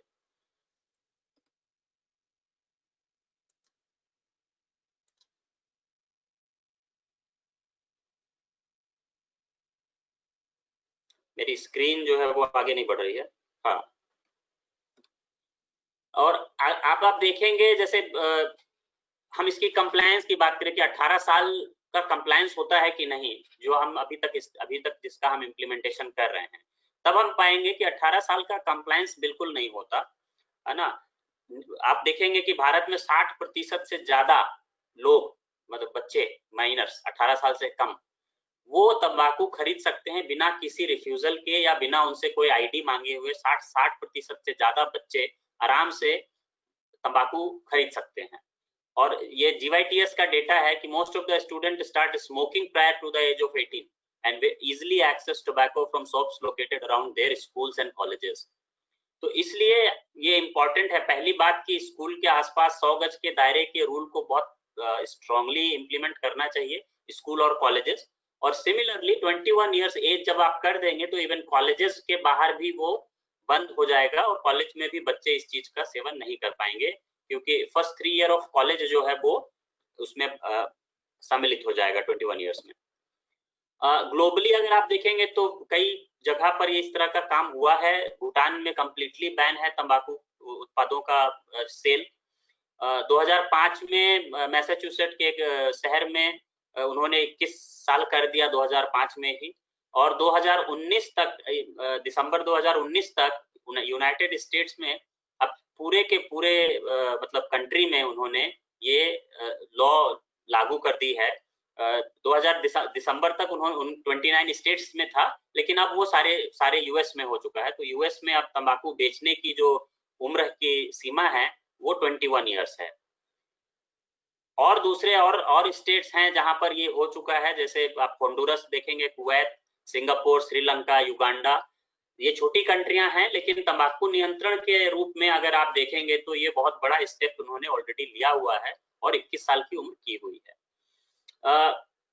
18 से 21 बहुत ही क्रिटिकल एज होती है, मैं ऑलरेडी ये बता चुका हूं। और अगर आप इस एज को बढ़ा देते हैं तो जो उससे बाद सेवन करने की जो मतलब कंटिन्यूस टोबैको यूज की जो प्रवृत्ति होती है वो कम हो जाती है या खत्म हो जाती है, कम लोग उसको कंटिन्यू करते हैं। और दूसरी एक इससे इम्पोर्टेंट चीज एक और हमारी मतलब गैट से भी पता चलता है कि जब आप 18 साल से कम है या 18 साल तक के लोगों को बेचते हैं तो एक इम्पोर्टेंट एस्पेक्ट लूज सेल भी है। सिंगल सिगरेट जो है बिकती है तो लोग जो है छोटा पैकेट या सिंगल ज्यादा खरीदते हैं। तो 75% जो सिगरेट भारत में बिकती है वो सिंगल स्टिक। अगर जब आप मिनिमम ड्रिंकिंग एज जो है वो इंक्रीज करते हैं जिससे फैटेलिटीज और वो कम होती हैं, एक्सीडेंट कम होते हैं, तो 21 साल की आप एज जो तंबाकू नियंत्रण के लिए भी इसको बढ़ाने का समय आ चुका है। और आप अल्कोहल की एज देखेंगे तो एक्सेप्ट 6-7 स्टेट जो है जहां 18 साल की उम्र है, बाकी सब जगह 21 साल या 25 साल की उम्र हो गई है जिसको कि आप अल्कोहल बेच सकते हैं। और 5 राज्य ऐसे हैं जहां पर, या यूटी राज्य और यूटी ऐसे हैं जहां पर कंप्लीटली बैन है अल्कोहल पर। तो तंबाकू के ऊपर भी हमें इसी तरह का प्रयास हमें करना चाहिए और इस चीज को हम कर सकते हैं। और जैसे स्पेशली मैं 2 स्टेट्स का जिक्र करना चाहूंगा, पंजाब, हरियाणा और कर्नाटक का, जहां पर टोबैको फ्री जनरेशन पे ऑलरेडी काम चालू हो चुका है। कर्नाटक ने पॉलिसी अडॉप्ट भी कर ली है कि उनको टोबैको फ्री जनरेशन लाना है और इसको 2025 तक अचीव करना है। और as a part of tobacco free generation के लिए कि आने वाली जनरेशन को तंबाकू मुक्त किया जाए, तो उन्होंने 21 साल एज करने का भी निर्णय लिया है और उसको अभी अमली जामा पहनाना जो है बाकी है, बट ये पॉलिसी डिसीजन जो है ये चल रहा है। इसी तरह से पंजाब, हरियाणा भी वहां पर भी इन्होंने स्टेप लेने शुरू कर दिए हैं टोबैको फ्री जनरेशन के लिए। और बहुत सारे स्टेट, इवन उत्तर प्रदेश में भी जो टोबैको फ्री एजुकेशनल इंस्टीट्यूशन की येलो लाइन कैंपेन के नाम पे, रेड लाइन कैंपेन के नाम पर ये गाइडलाइंस भारत सरकार द्वारा इशू की गई हैं। अभी रिसेंटली एक पूरा राष्ट्रीय जो है सेमिनार भी हुआ था और ये गाइडलाइंस चल रही हैं। तो ये बहुत इंपॉर्टेंट है, इसको करना बहुत जरूरी है। और इसको करने का तरीका जो बेस्ट दिखाई पड़ता है वो एक तो आप स्टेट के लॉज के तहत अगर पॉसिबल है वो करना, या फिर आप कोटपा में अमेंडमेंट करके इस एज को आप बढ़ा सकते हैं 21 इयर्स। हुक्का बैन के लिए आप देखेंगे गुजरात, महाराष्ट्र, पंजाब का मैंने एग्जांपल दिया हुआ है जहां पर उन्होंने हुक्का बैन करने के लिए कोटपा को अमेंड कर दिया और अमेंड करके उसको लागू किया है। तो इसी तरह से इवन राजस्थान ने भी अमेंड कर दिया है उस हुक्का बैन के लिए। बट 21 इयर्स के लिए अभी तक किसी राज्य में ये हुआ नहीं है, लेकिन मुझे लगता है कि ये पहल करनी चाहिए। और अगर उत्तर प्रदेश में ये पहल होती है तो एक मतलब भारत की 20% आबादी, 18% 20% आबादी जो है वो उससे प्रोटेक्ट हो जाएगी, और बच्चे जो है हाईएस्ट नंबर ऑफ पॉपुलेशन हमारी है उत्तर प्रदेश की, तो उनको हम सेव कर पाएंगे। तो बहुत ही इम्पोर्टेंट एस्पेक्ट है, और आई थिंक इससे हमें बहुत ही बड़े पब्लिक हेल्थ मतलब जन स्वास्थ्य की बहुत बड़ी उपलब्धि होगी कि अगर हम तंबाकू सेल की एज 21 साल कर पाए। अगर इससे रिलेटेड कोई सवाल है तो मैं वो अभी लेना चाहें या एंड में सारे प्रेजेंटेशन हो जाए तो मैं सवाल लेने के लिए तैयार हूँ। बहुत बहुत धन्यवाद। बहुत बहुत धन्यवाद अमित सर, आपने बहुत ही महत्वपूर्ण और बातों पर चर्चा की। निश्चित रूप से 21 साल एज करने के लिए जो हमारा टोबैको फ्री जनरेशन का अपना एक विचार है, उसमें बहुत एक महत्वपूर्ण भूमिका है, और मुझे विश्वास है कि स्टेट टोबैको कंट्रोल सेल और हम सभी लोग मिलकर इस पर आगे काम बढ़ाएंगे, और ये जमीन पर धरातल पर ये हमारा जो लक्ष्य है ये उतरेगा। एक बार फिर आपका बहुत बहुत धन्यवाद। अब मैं आमंत्रित करना चाहूंगा श्री दीपक मिश्रा जी को। श्री दीपक मिश्रा जी सीड्स न्यू दिल्ली में एग्जीक्यूटिव डायरेक्टर हैं। आप दशकों से टोबैको कंट्रोल में काम कर रहे हैं, हेल्थ इश्यूज पर काम कर रहे हैं। झारखंड और बिहार में आपने नए आयाम स्थापित किए हैं, विशेष रूप से वेंडर लाइसेंसिंग, SLT बैन और इस इन्फोर्समेंट टोबैको कंट्रोल लॉ का लेके। और आपके इतने अच्छे काम को देखते हुए WHO ने 2020 वर्ल्ड नो टोबैको डे के लिए आपको इसके लिए पुरस्कार दिया है, और आप विनर हैं। इसके लिए बहुत बहुत बधाई हमारी सब की तरफ से, टीम की तरफ से, डिस्ट्रिक्ट टीम की तरफ से, दीपक सर आपको।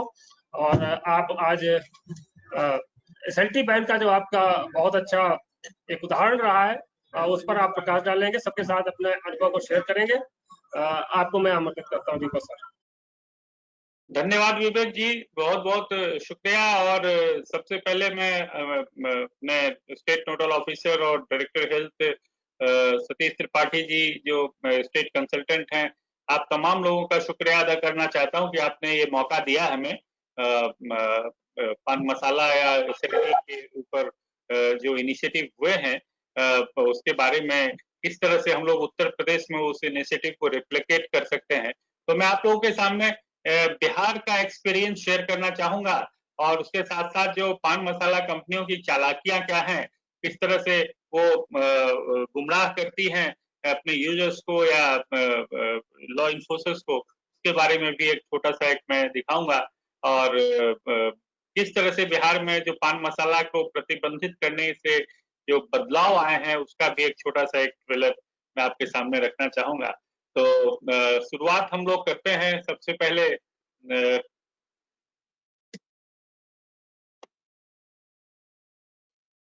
जो रिस्क फैक्टर क्या है तंबाकू सेवन का, तो हमारे पूर्व के वक्ताओं ने भी बताया है और प्रणय जी ने बताया है, तकरीबन 27 करोड़ लोग तंबाकू सेवन करते हैं। SLT 20 करोड़ लोग, आउट ऑफ 27 करोड़ 20 करोड़ लोग सिर्फ चबाने वाले तंबाकू का सेवन करते हैं। और आप देखिए इसमें आंकड़ों के हिसाब से जो 40% जो कैंसर के केसेस हैं, सभी तरह के कैंसर में से 40% तंबाकू जनित कैंसर, ऐसा आंकड़ा कहता है। और ओरल कैंसर का जहां तक सवाल है, वो 90% केसेस जो माउथ कैंसर के होते हैं, ओरल कैंसर के होते हैं, वो चबाने वाले तंबाकू की वजह से होते हैं। और अपना देश हिंदुस्तान दुनिया का ओरल कैंसर कैपिटल बनता जा रहा है। ट्यूबरकुलोसिस करीब 40% TB के मरीज तंबाकू सेवन करते हैं। और अपने देश के माननीय प्रधानमंत्री नरेंद्र मोदी जी ने एक संकल्प लिया है कि 2025 तक देश को TB मुक्त करना है। तो हम सबों का मानना यह है कि टीबी से मुक्ति देश को तब तक नहीं मिल सकती है जब तक कि तंबाकू से मुक्ति ना मिले, क्योंकि 40% मरीज तंबाकू सेवन करने वाले हैं उसमें से। अब मैं थोड़ा सा आपको हिस्टोरिकल कुछ बताता हूँ इंफॉर्मेशन। जो गुटखा बैन है, हम तमाम लोग और उत्तर प्रदेश चूंकि हब ऑफ इंडिया रहा है गुटखा के कंटेक्स्ट में अगर बात करें, तो मैक्सिमम गुटखा के प्रोडक्ट उत्तर प्रदेश में ही, और कानपुर सबसे बड़ा हब सेंटर रहा है गुटखा के मामले में। तो गुटखा का जो उपयोग है वो 2013 के बाद से पूरी तरह से प्रतिबंधित है सुप्रीम कोर्ट के आदेश के आलोक में, क्योंकि फूड सेफ्टी एक्ट का 2.3.4 जो रेगुलेशन जो कहता है कि किसी भी फूड प्रोडक्ट में पान मसाला या किसी भी तरह का फूड प्रोडक्ट हो उसमें तंबाकू या निकोटीन नहीं मिलाया जा सकता है, और गुटखा हो या पान मसाला उसको फूड प्रोडक्ट कैटेगरी में रखा गया है और है, तो उसमें ये मिलाना नामुमकिन है, प्रतिबंधित है। तो इसी वजह से उसी कानून के तहत पूरे देश में गुटखा बैन हो गया था, और 3/4/2013 को माननीय सर्वोच्च न्यायालय ने ये आदेश जारी करते हुए सभी राज्यों के चीफ सेक्रेटरी को और हेल्थ सेक्रेटरी को निर्देशित किया था कि आप लोग अपने अपने यहाँ गुटखा बैन का जो स्टेटस है उसके ऊपर एक एफिडेविट फाइल करें, क्या कंप्लाइंस किया है आपने। तो जैसे ही आदेश निर्गत हुआ तो सभी राज्यों ने जहां पे शुरुआत हो चुकी थी तो हो ही चुकी थी, उन्होंने क्या किया है अब तक वो किया, जिन राज्यों ने नहीं किया था गुटखा को प्रतिबंधित उस वक्त तक अपने राज्यों में अपने टेरिटरी में उन्होंने उसको प्रतिबंधित करना शुरू कर दिया और उस तरह का एफिडेविट फाइल हुआ। अब हम बिहार की बात करते हैं, क्योंकि बिहार की चर्चा बिहार के प्रैक्टिसेस को आपके साथ शेयर कर रहे हैं। तो बिहार देश का तीसरा राज्य बना था केरला और मध्य प्रदेश के बाद, जो जब सुप्रीम कोर्ट का डायरेक्शन हुआ उससे 1 साल पहले तकरीबन मई 2012 में ही बिहार ने गुटखा पे प्रतिबंध लगाया था उसी 2.3.4 के आलोक में। तो बिहार के साथ ये है कि इसको जब उन्होंने बैन किया तो उसका इन्फोर्समेंट भी शुरू कर दिया था। दूसरा, जब क्या है गुटखा वो समझना हम लोगों के लिए बहुत जरूरी है। Gutkha is nothing but a premix of paan masala and जर्दा। तो जब कंपनियां जब सुप्रीम कोर्ट का जब डंडा चला था इस इंडस्ट्री के ऊपर, तो जैसे मान लीजिए पराग या सर या मधु या शिखर के नाम से जो गुटखा बिकता था, उसी नाम से उन कंपनियों ने 2 अलग अलग पाउच में, एक में सादा पान मसाला और एक में जर्दा बनाना शुरू कर दिया और बेचना शुरू किया। तो अगर आप देख रहे होंगे शिखर पान मसाला का पाउच है, उसी तरह शिखर जर्दा भी बिकता था, या मधु हो या पराग हो, तो जर्दा और पान मसाला दोनों एक ही अलग अलग पाउच में लेकिन एक ही नाम से बिकता था। तो कहने का मतलब ये है कि फिर जब वो सुप्रीम कोर्ट ने दोबारा से जब सुनवाई करी और ये केस चल रहा है, काफी टाइम से चल रहा था, तो फिर से एक जजमेंट आया सुप्रीम कोर्ट का, इंटरिम जजमेंट, जिसमें बताया गया कि अब आप ट्विन पाउच में भी नहीं बेच सकते हैं, क्योंकि अल्टीमेटली जो कंज्यूमर है वो उसको मिक्स करके खा ही रहा है। एक ही अगर आदमी बना रहा है, एक ही कंपनी बना रही है, एक ही ब्रांड से बिक रहा है, तो that is also not allowed. तो कंपनियों ने क्या किया, अब जैसे शिखर है तो शिखर पान मसाला पाउच बनाना शुरू किया और S1 जर्दा बनाना शुरू किया। पराग है तो P1 बनाना, इस टाइप से करना शुरू किया। तो कहने का मतलब जो गुटखा पहले राम नाम से बिकता था, वो बाद में जब 2013 के बाद राम नाम से पान मसाला और राम नाम से जर्दा बेचना शुरू कर दिया कंपनियों ने। और जब सुप्रीम कोर्ट ने दोबारा से फिर इंटरिम आदेश जारी किया 2016 में, तो कि एक नाम से नहीं बेच सकते हैं, तो कंपनियों ने क्या किया, राम नाम से पान मसाला और श्याम नाम से जर्दा बेचना शुरू कर दिया। तो ये इस तरह से उन्होंने सरकमेंट किया जो बैन है उस ऑर्डर को। तो वो मैं आपको बताऊं कि बिहार ने जब इस तरह से बैन किया गुटखा पे, उसका 2014 में सभी तरह के स्मोकलेस टोबैको इंक्लूडिंग पान मसाला, जर्दा, सुगंधित सुपारी सबको प्रतिबंधित कर दिया। और इस तरह के पब्लिक नोटिस हर जगह अखबार से लेके होर्डिंग तक करते हुए काफी इसको इफेक्टिवली इन्फोर्स करने की कोशिश की गई। लेकिन ऐसा हुआ कि इंडस्ट्री वालों ने चूंकि ये ब्लैंकेट बैन था, तो इंडस्ट्री वालों ने इसको चैलेंज किया कोर्ट में, और चैलेंज करने के बाद ये मामला कोर्ट ने स्टे कर दिया, हाई कोर्ट ने, पटना हाई कोर्ट ने स्टे कर दिया। फिर बिहार सरकार SLP में गई, बिहार सरकार को फिर वहां जीत मिली, तब तक 1 साल के लिए बैन हो सकता था, तो खत्म हो गया। अब ये देखिए ट्विन पाउच, आज की तारीख में इस तरह का ट्विन पाउच बिक रहा है। तो इसको रोकने के लिए सुप्रीम कोर्ट ने जो 23/9/2016 को जो आदेश निर्गत किया था, उसके आलोक में ये बिहार पहला पूरे देश का राज्य बना था जो एक आदेश जारी किया था बैन ऑन ट्विन पैक, जो आपको मैं पहले बताने की कोशिश कर रहा था कि राम नाम का पान मसाला और राम नाम का जर्दा नहीं बिक सकता है। तो उसके लिए एक आदेश जारी हुआ और बाद में सब्सिक्वेंटली कई सारे राज्यों ने इस आदेश को जारी किया, but Bihar was the first state to issue this kind of order. अब बिहार ने 2018 में और काम किया। आपने जैसे देखा, मैंने अपना पहला स्लाइड ही दिखाया कि 2.3.4 जो रेगुलेशन है वो कहता है कि किसी भी फूड प्रोडक्ट में तंबाकू या निकोटीन मिला के नहीं बेचा जा सकता है। उसी तरह से जो तंबाकू उत्पाद है उसके अंदर किसी तरह का फूड एडिटिव्स भी नहीं बिकना चाहिए, ऐसा इंटरप्रेट करके बिहार सरकार ने एक आदेश जारी किया। हालांकि इसको भी चैलेंज किया गया, बट इट इज अगेंस्ट सब ज्यूरिस, लेकिन ये इस आदेश को निकालने से सरकार का एक इंटेंशन क्लियर होता है, दिखता है कि हम क्या प्रयास कर रहे हैं इस मीनास को भगाने के लिए। और उसका भी इसी तरह से अपना पब्लिक नोटिस हर अखबार में और हर जगह सभी जिलों में इसको लगाया गया है। और इन तमाम जो इनिशिएटिव है, इसके अलावा और भी कई सारे इनिशिएटिव हैं जिसका इम्पैक्ट क्या हुआ कि जब 2010 में पान जो एक सर्वे हुआ था उसके हिसाब से 53.5% लोग जो बिहार में तंबाकू सेवन करने वाले थे वो घट के 26% हो गए। जो स्मोकलेस टोबैको यूजर थे वो 48.7% से घट के 23.5 पे आ गए। तो स्मोकलेस टोबैको का जो इतना ड्रास्टिक रिडक्शन है वो ही ओवरऑल में भी इम्पैक्ट कर रहा है, और उसका सारा श्रेय जाता है राज्य सरकार के जो कई सारे स्मोकलेस टोबैको और पान मसाला और गुटखा से रिलेटेड जो भी इनिशिएटिव लिया और उसका इन्फोर्समेंट करवाया, उसकी वजह से ये गैट्स का डेटा है जो WHO गवर्नमेंट ऑफ इंडिया ने कराया है और उसमें काफी ड्रास्टिक रिडक्शन हुआ। अब ये देखिए एक टेबल है जो स्टेट वाइज कंपैरिजन है। आप सबसे ज्यादा इसमें देखेंगे जो रिडक्शन हुआ है राज्यवार, तो उसमें सिक्किम में हुआ, बट सिक्किम बहुत छोटा सा राज्य है और वहां पे उसको उस नंबर ऑफ पॉपुलेशन के हिसाब से देखें तो बहुत कम है, और बिहार उसका नंबर 2 जिसका सबसे ज्यादा ड्रास्टिक डिक्लाइन है और पॉपुलेशन के हिसाब से हाईएस्ट इन द कंट्री कह सकते हैं आप। तो ये एक आउटकम है उस तमाम एसएलटी का।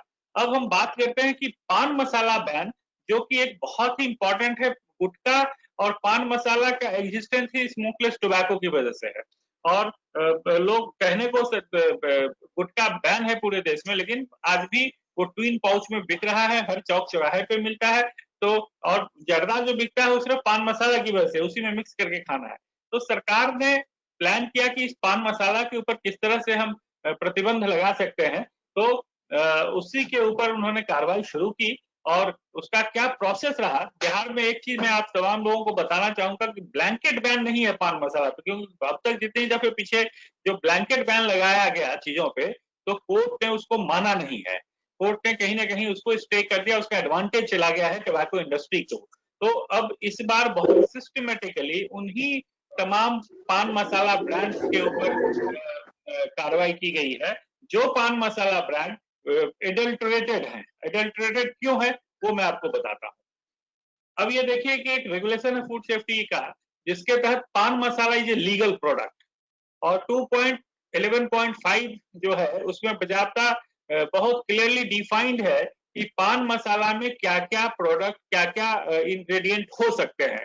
बट उसमें बहुत क्लियर साफ है कि उसमें मैग्नीशियम कार्बोनेट या निकोटीन या और दूसरे एडिटिव्स नहीं हो सकते हैं जो जो जो पान मसाला के जांच में पाए गए।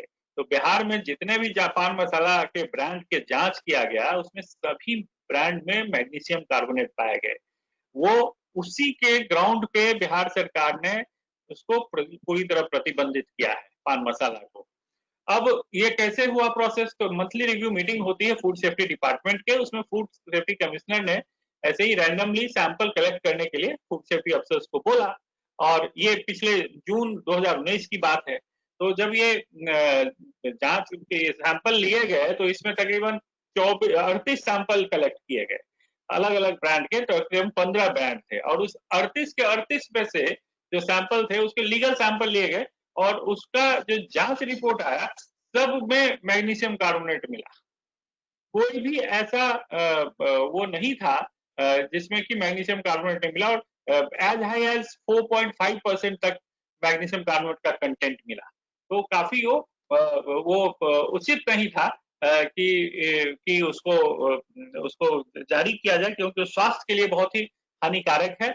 और इस तरह का एक बहुत बल्कि रिपोर्ट 1500 पन्ने का रिपोर्ट सुप्रीम कोर्ट में भी दायर किया गया है NIHFW के द्वारा, जिसमें इसकी तमाम जो इसके दुष्परिणाम है उसका जिक्र करते हुए। तो उसके बाद फिर जब वो 15 ब्रांड का जो सैंपल आया, उसके बाद फिर दोबारा से उसको रीटेस्ट करने के लिए पान मसाला का फिर से लीगल सैंपल कलेक्ट करवाया गया। और जब ये पिछला जो था वो सर्वे सैंपल था, रैंडम सैंपल था, इस बार लीगल सैंपल लिया गया, और लीगल सैंपल करीब 24 सैंपल कलेक्ट करके उसका जब जांच किया गया तो इस तरह का रिपोर्ट आया फूड सेफ्टी लैब से, फूड टेस्टिंग लैब से, और उसके बेसिस पे बिहार सरकार ने ये ऑर्डर निकालते हुए 15 ब्रांड के ये जो तमाम 15 ब्रांड है उसको प्रतिबंधित कर दिया। तो और सिर्फ इसीलिए चूंकि वो प्रोसेस फॉलो करते हुए हम आ रहे हैं, इस बार सरकार आ रही है, इसलिए इस ब्लैंकेट बैन नहीं किया, लेकिन ये तमाम 15 ब्रांड 95% जो पान मसाला का जो मार्केट है बिहार का वो कवर करता है। अब इंडस्ट्री वालों को पिछले जैसे पहले किया करते थे, चटाक से कोई ऑर्डर निकले उसको उन्होंने कर दिया, अपना चैलेंज कर दिया, और इस तरह के 3 मुकदमे उस ऑर्डर के खिलाफ अलग अलग पटना हाईकोर्ट में दायर किए गए, और तीनों मुकदमों में करीब साल भर से अब ऊपर हो गया, केस अभी भी पेंडिंग है। लेकिन इस तरह का प्रोसेस हमने किया और इस तरह से सिस्टमैटिक किया था कि कोर्ट भी इस बार उनको कोई तरजीह नहीं दे सकी और उनके लिए कोई रिप्राइव नहीं हो सका, और सरकार के साथ सरकार का जो आदेश है वो आज भी लागू है वहां पे। और एट द सेम टाइम राज्य सरकार ने इस 15 ब्रांड का जो लीगल सैंपल था उसको गवर्नमेंट ऑफ इंडिया के नेशनल टोबैको टेस्टिंग लेबोरेटरी में भेज दिया जांच कराने के लिए उसका निकोटीन टेस्ट। जब निकोटीन टेस्ट किया गया तो 7 ब्रांड उसमें से, ये 7 ब्रांड ऐसे थे जिसमें निकोटीन की भी मात्रा पाई गई, जो बहुत ही गंभीर मामला है, सुप्रीम कोर्ट के आदेश की अवहेलना है और लोगों के साथ विश्वासघात है, कस्टमर के साथ विश्वासघात है। क्योंकि आप देखेंगे तो इसके पैकेट के ऊपर लिखा रहता है 0% निकोटीन, हर डब्बे पे लिखा रहता है, हर पाउच पे 0% टोबैको 0% निकोटीन। तो ये कस्टमर के लिए बहुत ही मैंने फॉल्स क्लेम है इन लोगों का।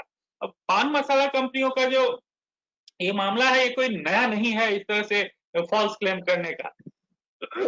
एज बैक इन 2005 उस टाइम पे भी मैग्नीशियम कार्बोनेट मिले थे महाराष्ट्र में, और उस वक्त भी इनके ऊपर कार्रवाई की गई थी। 2011 में नेशनल टोबैको टेस्टिंग लेबोरेटरी में आप देखेंगे जो कई सारे ब्रांड का जांच हुआ था, तो अब रजनीगंधा सबसे प्रीमियम ब्रांड माना जाता है, उसमें निकोटीन 2.26% मिला था। रजनीगंधा के अंदर 2.26% निकोटीन मिला था, जो कि पूरी तरह प्रतिबंधित है 2011 में।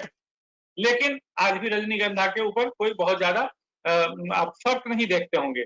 2012 में महाराष्ट्र में फिर से जांच हो गई, 1153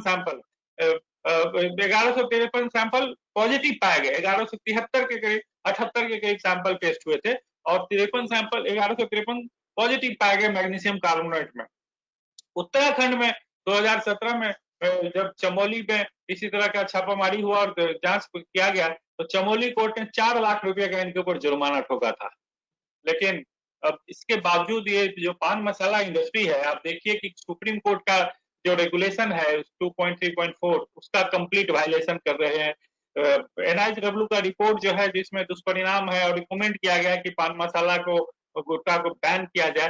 पान मसाला इंडस्ट्री का ये रिपोर्ट, ये NIHW का रिपोर्ट आज भी सुप्रीम कोर्ट में है, उसके बारे में कोई बहुत ज्यादा उस पर तवज्जो अभी तक नहीं है। पूरे देश की बात अगर करें तो हर जगह जहां जैसे बिहार, झारखंड, उत्तराखंड, महाराष्ट्र, राजस्थान, इन जगहों पे जो टेस्ट किया गया उसमें मैग्नीशियम कार्बोनेट मिला है पान मसाला के अंदर।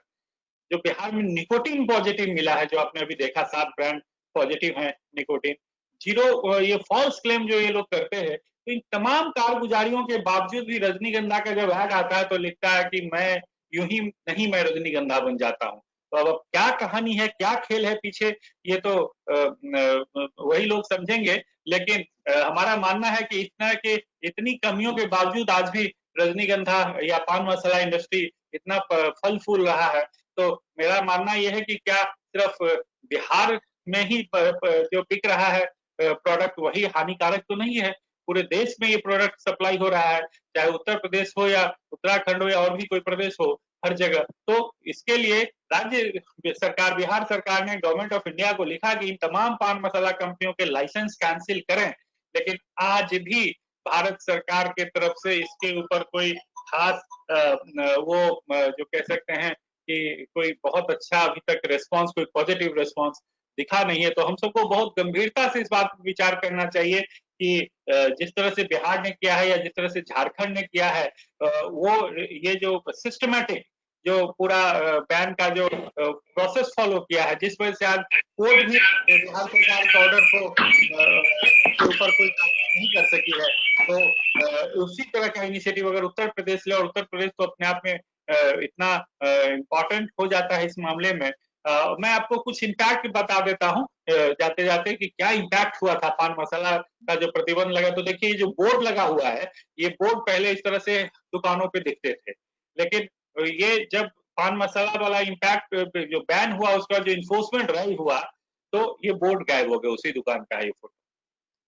उसी तरह से इस तरह से जो लच्छा लटका के बेचा करता था, जब वो इन्फोर्समेंट शुरू हुआ तो ये तमाम साफ हो गए, क्लीन हो गए। ये पान मसाला का बड़ा होर्डिंग दिखता था जिन जगहों पे, आज उन जगहों पे इस तरह के होर्डिंग्स दिखने लगे हैं। अखबार के पन्नों में ये आप देख रहे हैं, फर्स्ट पेज पे, फ्रंट पेज पे ये फुल पेज ऐड आता था पान मसाला का। अब इस बार जो पिछली दफे जो दिवाली बीती है, और जो भी फेस्टिवल है जिस दरमियान ये होता था, तो इस तरह का एडवर्टीजमेंट आने लगा। तो ये सब बदलाव हुए हैं पान मसाला इंडस्ट्री को लेके। और जहाँ पे ये पान मसाला का होर्डिंग देख रहे हैं, वहां पे अब पान मसाला वाले इलायची का प्रचार करने लगे हैं, सरोगेटेड एडवर्टीजमेंट करने लगे हैं। ये थोड़ा गंभीर मसला है, इसके लिए भी बिहार सरकार ने भारत सरकार को लिखा। देखिए, जुआ केसरी विमल इलायची का प्रचार होने लग रहा है। खैर, बिहार सरकार को गवर्नमेंट ऑफ इंडिया की तरफ से इस इनिशिएटिव के लिए एक पिछले साल इनोवेटिव ये अप्रोच के लिए एक अवार्ड भी मिला है गवर्नमेंट ऑफ इंडिया की तरफ से, जो एक उनका साल में गांधी गुजरात में हुआ था एक programme, national centre on good and applicable practices and innovations in public health systems in India बोल के, उसमें बिहार गवर्नमेंट को ये एक सर्टिफिकेट, एक अवार्ड भी मिला था। और काफी इसकी तारीफ हो रही है, कई सारे राज्यों ने बिहार को फॉलो किया है, अभी झारखंड ने, अभी कर्नाटका में इससे और बेहतर काम होने की कोशिश हो रही है, राजस्थान में काम हो रहा है। तो मेरा आप तमाम लोगों से ये गुजारिश है, क्यों सक्सेसफुल क्यों हुआ है ये मॉडल, तो एक बहुत कंसिस्टेंट टेक्निकल सपोर्ट यूनियन की तरफ से बराबर रेगुलर बेसिस पे मिलता रहा है। एक इंस्टीट्यूशनल स्ट्रक्चर क्रिएट किया गया है, जियो एनजीओ का, गवर्नमेंट और एनजीओ का एक स्ट्रॉन्ग कोलैबोरेशन बिहार में रहा है। और मीडिया की भी तारीफ की जाए, मीडिया की भूमिका की बहुत कम है, क्योंकि अर्न मीडिया इतना ज्यादा स्पेस मिला है इस मसले को लेके या अदरवाइज टोबैको कंट्रोल को लेके, जिस वजह से आज वो समूह को एक जागरूकता, जानकारी आ गई है, और स्ट्रॉन्ग इन्फोर्समेंट मैकेनिज्म है और रेगुलर इन्फोर्समेंट ड्राइव, ये सबसे महत्वपूर्ण है जो की ऑफ सक्सेस क्या है इस पूरे मसले को लेके। तो आज हम सबके सामने ये बच्चा जो हमारा आने वाला भविष्य है, हाथ जोड़ के विनती कर रहा है कि तंबाकू रूपी भूत से हम सबको बचाएं। तो हम सब लोग अगर मिलकर अगर काम करते हैं, तो हमारा जो आने वाला भविष्य है वो शायद तंबाकू से मुक्त जनरेशन, जैसा कि अमित जी अभी कर रहे थे, टोबैको फ्री जनरेशन की बात कर रहे थे, तो हम तमाम लोग अगर एक इंटीग्रेटेड एफर्ट करें तो शायद आज अगला जनरेशन हमारा तंबाकू मुक्त हो सकता है। धन्यवाद। बहुत बहुत धन्यवाद सर। आपके लिए एक प्रश्न भी है, क्वेश्चन चैट में अगर आप देखेंगे तो वो अभी ओपन डिस्कशन में मैं अनुरोध करूंगा कि आप उसका जवाब दें। जी बताएं। मेरा अनुरोध है कि अभी ओपन डिस्कशन में आप उसका उत्तर दें। जितने भी श्रोता हैं वो सुन रहे थे, अभी टोबैको इंडस्ट्री का जो टैक्टिक है वो कहते हैं पहले आओ पहले पाओ, क्या पाओ? NCD, non communicable diseases. आपको पता है कि टोबैको एक रिस्क फैक्टर है एनसीडी का भी। हमारे डिस्ट्रिक्ट सेल भी लगे हुए हैं, वो कह रहे हैं कि हम ऐसा होने नहीं देंगे जब तक है जान, जब तक है जान, जब तक है जान। पान मसाला के साथ जो छोटू मिलता था, आपने देखा वो कैसे मिलता था, कैसे एक ही ब्रांड नेम से मिलता था, कैसे उन्होंने ब्रांड नेम अलग किया, आप समझ रहे थे। इस सेशन में आपने ये भी समझा कि पब्लिक हेल्थ और पॉलिटिकल विल में क्या रिलेशनशिप है। अभी सक्सेस स्टोरी आपने बिहार की देखी। मैं दीपक सर से अनुरोध करूंगा कि इसी तरह अपने ज्ञान और अनुभव रूपी दीपक से इस अंधेरे में रोशनी फैलाते रहें।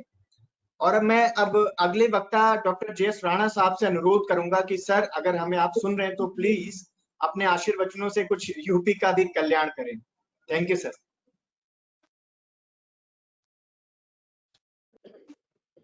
धन्यवाद। पहले आप बताएं कि आप मुझे सुन सकते हैं? Yes sir. Okay, thank you, धन्यवाद। सो आदरणीय डॉक्टर पाठक साहब, doctor Pandey ji, again doctor Pandey ji, doctor Alok ji, और हमारे स्टेट टबैको कंट्रोल सेल से सभी स्टाफ मेंबरान, मिस्टर विवेक अवस्थी और Uttar Pradesh voluntary health association के सभी team member, mister Satish Tripathi from state tobacco control cell, हमारे आदरणीय दीपक मिश्रा जी, जो कि अभी पूरे देश के लिए एक मार्गदर्शक बन चुके हैं, और सभी स्टेट्स और सभी हमारे जो stakeholder, they always seek his technical assistance और सपोर्ट, तो बहुत अच्छा वो काम कर रहे हैं। उसके अलावा उत्तर प्रदेश से आए हुए सभी नेशनल टबैको कंट्रोल प्रोग्राम के स्टाफ और मेंबर्स, सबसे पहले धन्यवाद मुझे ये कुछ शब्द कहने के लिए, थैंक यू। एंड और मैं इसके लिए बधाई भी देना चाहूंगा कि इस कोविड-19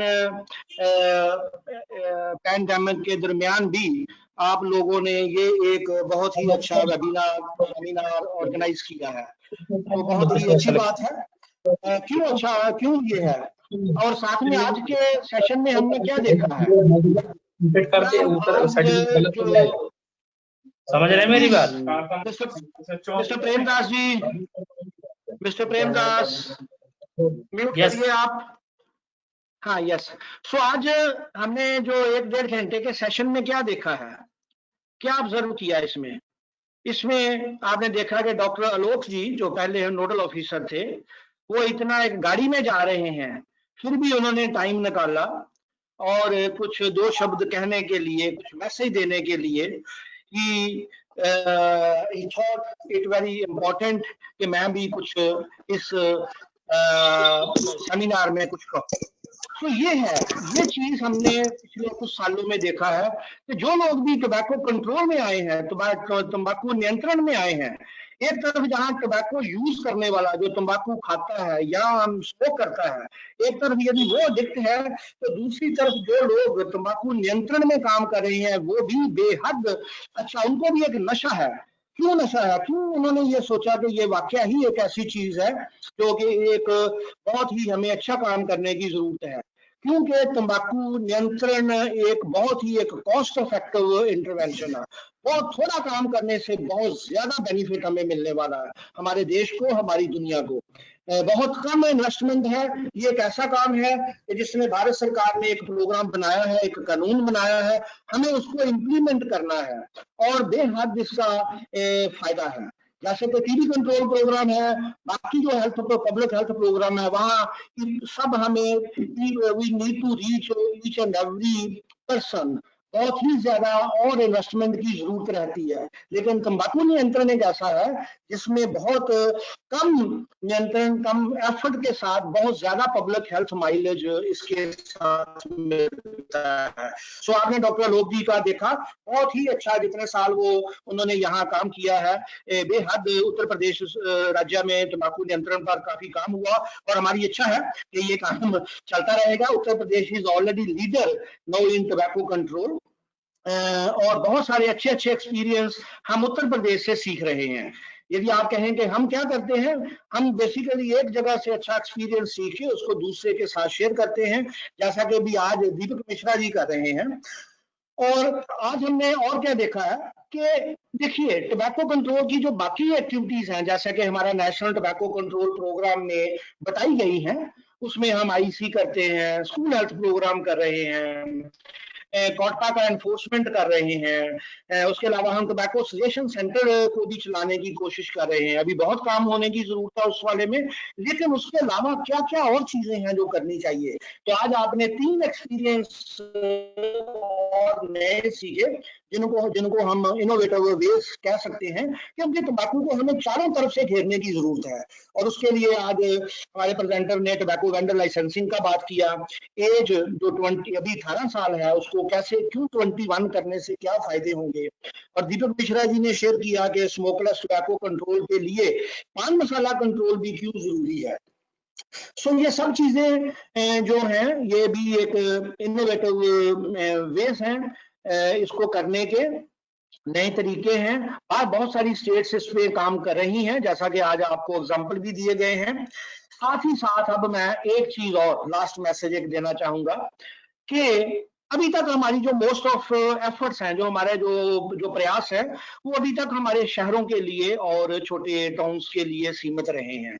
अब हमें गांव में जाने की जरूरत है, और उसके लिए ऑलरेडी मैंने जब वर्ल्ड नो टबैको डे आया था, स्टेट टबैको कंट्रोल सेल के साथ कुछ चर्चा भी किया था, उत्तर Pradesh voluntary health association team के साथ चर्चा भी किया था, और वो है एक कैंपेन स्टार्ट करने की, तंबाकू मुक्त भारत, या हम कह सकते हैं तंबाकू मुक्त उत्तर प्रदेश, आओ गाँव चलें, आओ गाँव चलें, टबैको फ्री विलेज या टबैको धूम्रपान गाँव, आओ गांव चले। सो आज डायरेक्टर साहब भी हैं, सभी आप लोग सभी यहाँ उपस्थित हैं, और मैं आपसे आग्रह करना चाहूंगा कि कैसे एक कैंपेन स्टार्ट करके जिसमें एक बैनर हो, मुख्यमंत्री साहब की तरफ से एक कैंपेन चलाया जाए जिसमें स्टेट हेल्थ डिपार्टमेंट साथ में लीड हो, और मिनिस्ट्री ऑफ रूरल डेवलपमेंट के साथ की कोऑर्डिनेशन के साथ इस कैंपेन को चलाएं। ऑलरेडी मुझे पता है, ऑलरेडी मैंने काफी ऑर्डर्स देखे हैं उत्तर प्रदेश में, जो district Panchayati Raj officers, district rural development officers की तरफ से, डिस्ट्रिक्ट कलेक्टर्स की तरफ से अभी गांव को निर्देश दिए जा रहे हैं, लेकिन अब इसको एक कंप्रीहेंसिव वे में करने की जरूरत है, जो कि स्टेट हेडक्वार्टर से स्टार्ट होगा, तो आई थिंक उसका काफी बेनिफिट मिलेगा। और मैं एग्जांपल भी देना चाहूंगा कि बहुत साल पहले हिमाचल प्रदेश के मुख्यमंत्री साहब ने सभी प्रधानों को, उस टाइम जो गाँव के सरपंच होते हैं, उनको लेटर लिखा, प्रिय प्रधान जी, हम ये आग्रह करते हैं, या जैसा कि आपको पता है टबैको जो हार्मफुल है, सो अपने गांव को आप तंबाकू मुक्त बनाएं, अपने गांव को आप धूम्रपान मुक्त बनाएं। सिमिलरली मिजोरम के मुख्यमंत्री ने भी सभी प्रधानों को पर्सनल लेटर लिखे, पर्सनल लेटर्स लिखे। उस तरीके से पंजाब में भी काफी काम हुआ, मध्य प्रदेश में भी काफी गांव धूम्रपान मुक्त और तंबाकू फ्री गांव हुए। ये काम ऑलरेडी उत्तर प्रदेश में शुरू हो चुका है, और मेरा आग्रह रहेगा, मेरा आज का यदि आप कहेंगे मेरा रिकमेंडेशन है स्टेट लीडरशिप के लिए कि इस कैंपेन को चलाएं, तंबाकू मुक्त उत्तर प्रदेश, आओ गांव चले। ये काम जो भी आप कर रहे हैं ये चलता रहेगा, लेकिन अब स्पेशल फोकस रहेगा, और उसके लिए मैं अपनी तरफ से, यूनियन की तरफ से, और अपने अपने बाकी साथियों की तरफ से भी स्टेट गवर्नमेंट को पूरा विश्वास दिलाना चाहेंगे कि हम आपके साथ मिलकर काम करेंगे, जो भी काम करेंगे उसको रिव्यू भी करेंगे, उसको मॉनिटर भी करेंगे, देखेंगे कि वाकया ही उसका कोई फायदा हो रहा है कि नहीं हो रहा है। सो ये सब काम हम इसको कर सकते हैं। दूसरा मैसेज ये है कि जो आज के वेबिनार के बारे में बहुत अच्छी बात है। इसके लिए क्यों मैं ये आपको बधाई दे रहा हूँ, क्योंकि हमने ये लास्ट 6 महीने में देखा कि जब इतनी भयानक जो हमारा एपिडेमिक कोरोना का आया, हम बहुत सारे लोग, इवन हेल्थ डिपार्टमेंट के भी जो बाकी प्रोग्राम में थे, कोई काम कई बार नहीं हो पाया। लेकिन तंबाकू इंडस्ट्री जो है, टबैको इंडस्ट्री, ऑलरेडी आपने कुछ चीजें सुनी उनकी, टबैको इंडस्ट्री कोविड के दरमियान भी वो रुके नहीं, उसके उन्होंने अपने प्रोडक्ट्स को प्रमोट करने की कोशिश की, जबकि आप जानते हैं कि जो तंबाकू प्रोडक्ट्स जो हैं वो कोरोना की इन्फेक्शन को भी स्प्रेड करते हैं, जैसे स्पिटिंग है, स्मोकिंग है, और उसके अलावा यदि कोरोना हो जाता है तो डिसीज को भी प्रोग्रेशन करते हैं। सो हमने ये लास्ट 6 मंथ में देखा कि वो रुके नहीं, टबैको कोरोना के दरमियान भी उन्होंने अपने प्रोडक्ट्स को प्रमोट करने की कोशिश की, अपने नाम को प्रमोट करने की कोशिश की, अपनी इंडस्ट्री अपने जो इंडस्ट्री को प्रमोट करने की कोशिश की, अपने इमेज जो है, जो उनका इमेज है उसको प्रमोट करने की कोशिश की। यदि वो नहीं रुके तो हम भी नहीं रुक सकते हैं। तो इसलिए ये बहुत अच्छा प्रयास है कि ये उसके बावजूद भी बहुत सारी एक्टिविटीज लगातार हो रही हैं और वो होती रहनी चाहिए हैं। और इसलिए आप सब लोगों को अपने आसपास जहां भी टबैको इंडस्ट्री कोई भी ऐसा काम कर रहे हैं उसको नोट करना है, संज्ञान लेना है और उसको एप्रोप्रिएट अथॉरिटी को बताना है। So I think with these words दोबारा आपका धन्यवाद करना चाहूंगा, बधाई देना चाहूंगा और अपनी तरफ से कमिटमेंट भी देना चाहूंगा कि जो भी काम आप चाहेंगे हमारी तरफ से हम उसके लिए अवेलेबल होंगे। धन्यवाद and thank you once again. Over to state tobacco control cell, Satish ji and doctor Pandey ji. Thank you very much. बहुत बहुत धन्यवाद डॉक्टर राणा सर। आप पूरा वेबिनार का सारे निचोड़ हमारे सामने रखकर और एक दिशा देने के लिए, और जैसा कि आपके द्वारा सर कहा गया अभी टोबैको मुक्त ग्राम पंचायत और चले गांव की ओर, वो सारी चर्चा स्टेट टोबैको कंट्रोल सेल के साथ हुई है और सतीश जी के साथ भी चर्चा हुई है और अपने अगले वक्तव्य में सतीश जी इसको आगे सामने रखेंगे। जैसा कि आप जानते हैं फतेहपुर में अभी 65 ग्राम पंचायत टोबैको फ्री हुई है, 5-6 ग्राम पंचायत अमेठी में, रायबरेली में, 40 से ज्यादा अम्बेडकर नगर में हुई है, 150 ललितपुर में हुई है और तमाम जगह लगातार हो रही है येलो लाइन कैंपेन के साथ और कोटपा की धाराओं का इम्प्लीमेंटेशन करने के साथ। और state tobacco control cell NTCP program में इस पर बहुत ही जोर दे रहे हैं। बहुत बहुत धन्यवाद सर आपका। और मैं अब अनुरोध करूंगा, लगातार लगभग 12 वर्षों से टोबैको कंट्रोल को उत्तर प्रदेश में तरीके से संचालित करने में अपनी बहुत महत्वपूर्ण भूमिका निभाने वाले त्रिपाठी जी का स्टेट कंसल्टेंट उत्तर प्रदेश, आपका स्वागत है और अनुरोध है कि प्लीज हम लोग सारे एनटीसीपी टीम का मार्गदर्शन करें। धन्यवाद विवेक जी। सभी लोगों को नमस्कार। मैं सबसे पहले मैं यूनियन टीम के जो टेक्निकल प्रेजेंटर थे मैं उनका धन्यवाद करूंगा। डॉक्टर राणा सर का जो एक संक्षिप्त मैसेज की गांव की ओर चले, एक हम लोग क्योंकि पिछले 4-5 महीने से इसको इनिशिएट कर रहे हैं और इस दिशा में बहुत ही प्रगति हमें जो एक रिपोर्ट मिल रहा है, हमारे डिस्ट्रिक्ट सेल के जो हमारे डिस्ट्रिक्ट कंसल्टेंट हैं, सोशल वर्कर हैं और उसके साथ में यूपीवीएचए के जो 3 लोग मैं उनका नाम जरूर लेना चाहूंगा, सुरजीत हैं और पांडे जी हैं और पुनीत।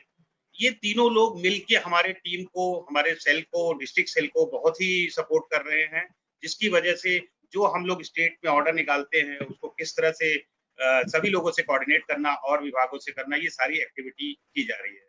तो जैसा मैं स्पेशली अपने डिस्ट्रिक्ट टीम के लोग जो हैं उनको एक सलाह ये है, मेरा एक एडवाइस है कि जो भी स्टेट लेवल से ऑर्डर निकल रहा है, जैसे कि अभी हम लोग स्पेशली मैं पहले पंचायत लेवल की बात कर लेता हूँ, फिर बाकी बहुत सारे इनिशिएटिव उत्तर प्रदेश के द्वारा लिए गए हैं पिछले कुछ सालों में, जैसे येलो लाइन कैंपेन की बात हुई। तो पंचायती लेवल में हम लोगों को करना क्या, जैसे मेरे कुछ डीसी से बात भी हुई है, स्पेशली मुरादाबाद से, हमारे गाजियाबाद से, ये लोग की कमेटी किस तरह से गांव लेवल में, हमारे गाइडलाइन में भी है और हमने स्टेट से भी एक दिया हुआ है कि आप ब्लॉक लेवल पे एक प्रॉपर कमेटी बनाइए और पंचायत लेवल को जो डिस्ट्रिक्ट लेवल पे शेड्यूल है उनसे मिलकर मीटिंग करिए और पंचायत लेवल हमारे कोटपा में रूल रेगुलेशन है उसको किस तरह से इम्प्लीमेंट करना है, ये पूरा प्रोसेस करना है। तो डिस्ट्रिक्ट पे आप लोग जैसे इन्फोर्समेंट स्क्वाड बनाए हैं, इस तरह से ब्लॉक लेवल पर भी करेंगे, तब हम जाके पंचायत लेवल को करेंगे। हमारे पंचायत डायरेक्टर से भी ऑर्डर आया हुआ है, तो इसलिए उनसे कोऑर्डिनेशन करने में भी किसी तरह का प्रॉब्लम किसी को नहीं होना चाहिए। अगर किसी तरह का किसी डिस्ट्रिक्ट को होता है तो आप स्टेट को बताइए, यहाँ से जो संभव हो सकता है तकनीकी सहयोग सब मिलेगा और बाकी हमें तकनीकी सहयोग के लिए यूपीवीएचए और यूनियन से हमेशा सहयोग वो मिलता है। इसके बाद हम लोगों ने जो अभी एक कुछ चीजें यूपी ने पिछले 2-3 सालों में जो किया है, एक तो हम हुक्का बार की बात कर रहे हैं। हुक्का बार पे भी काफी इन्फोर्समेंट हो रहा है, तो मैं और डिस्ट्रिक्ट को, स्पेशली जो मेट्रोपॉलिटन सिटी हैं जैसे कि गाजियाबाद हो गया, नोएडा हो गया, आगरा हो गया, बनारस है, इलाहाबाद है, यहाँ पर कुछ जगह हुक्का बार का हमारे बहुत ज्यादा है।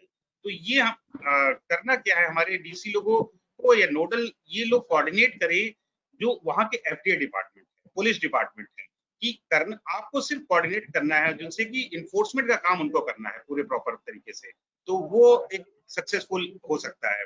उसके बाद जो वेंडर लाइसेंसिंग की प्रक्रिया चल रही है, हम इस पे बात करते हैं। वेंडर लाइसेंसिंग के जैसे लखनऊ में एक लगभग एक तरह से हो गया है, अब ये प्रोसेस हो रहा है कि किस तरह से लाइसेंसिंग प्रक्रिया की जाए। और इसमें मैं आप लोगों को बता दूं, स्टेट लेवल पे भी हमने स्टेट अर्बन और लोकल बॉडीज को भेजा हुआ है, जिससे हम लोग कोऑर्डिनेट करें कि जल्दी एक स्टेट लेवल से ऑर्डर हो जाए कि सब डिस्ट्रिक्ट में उसको प्रॉपर इम्प्लीमेंट किया जा सके।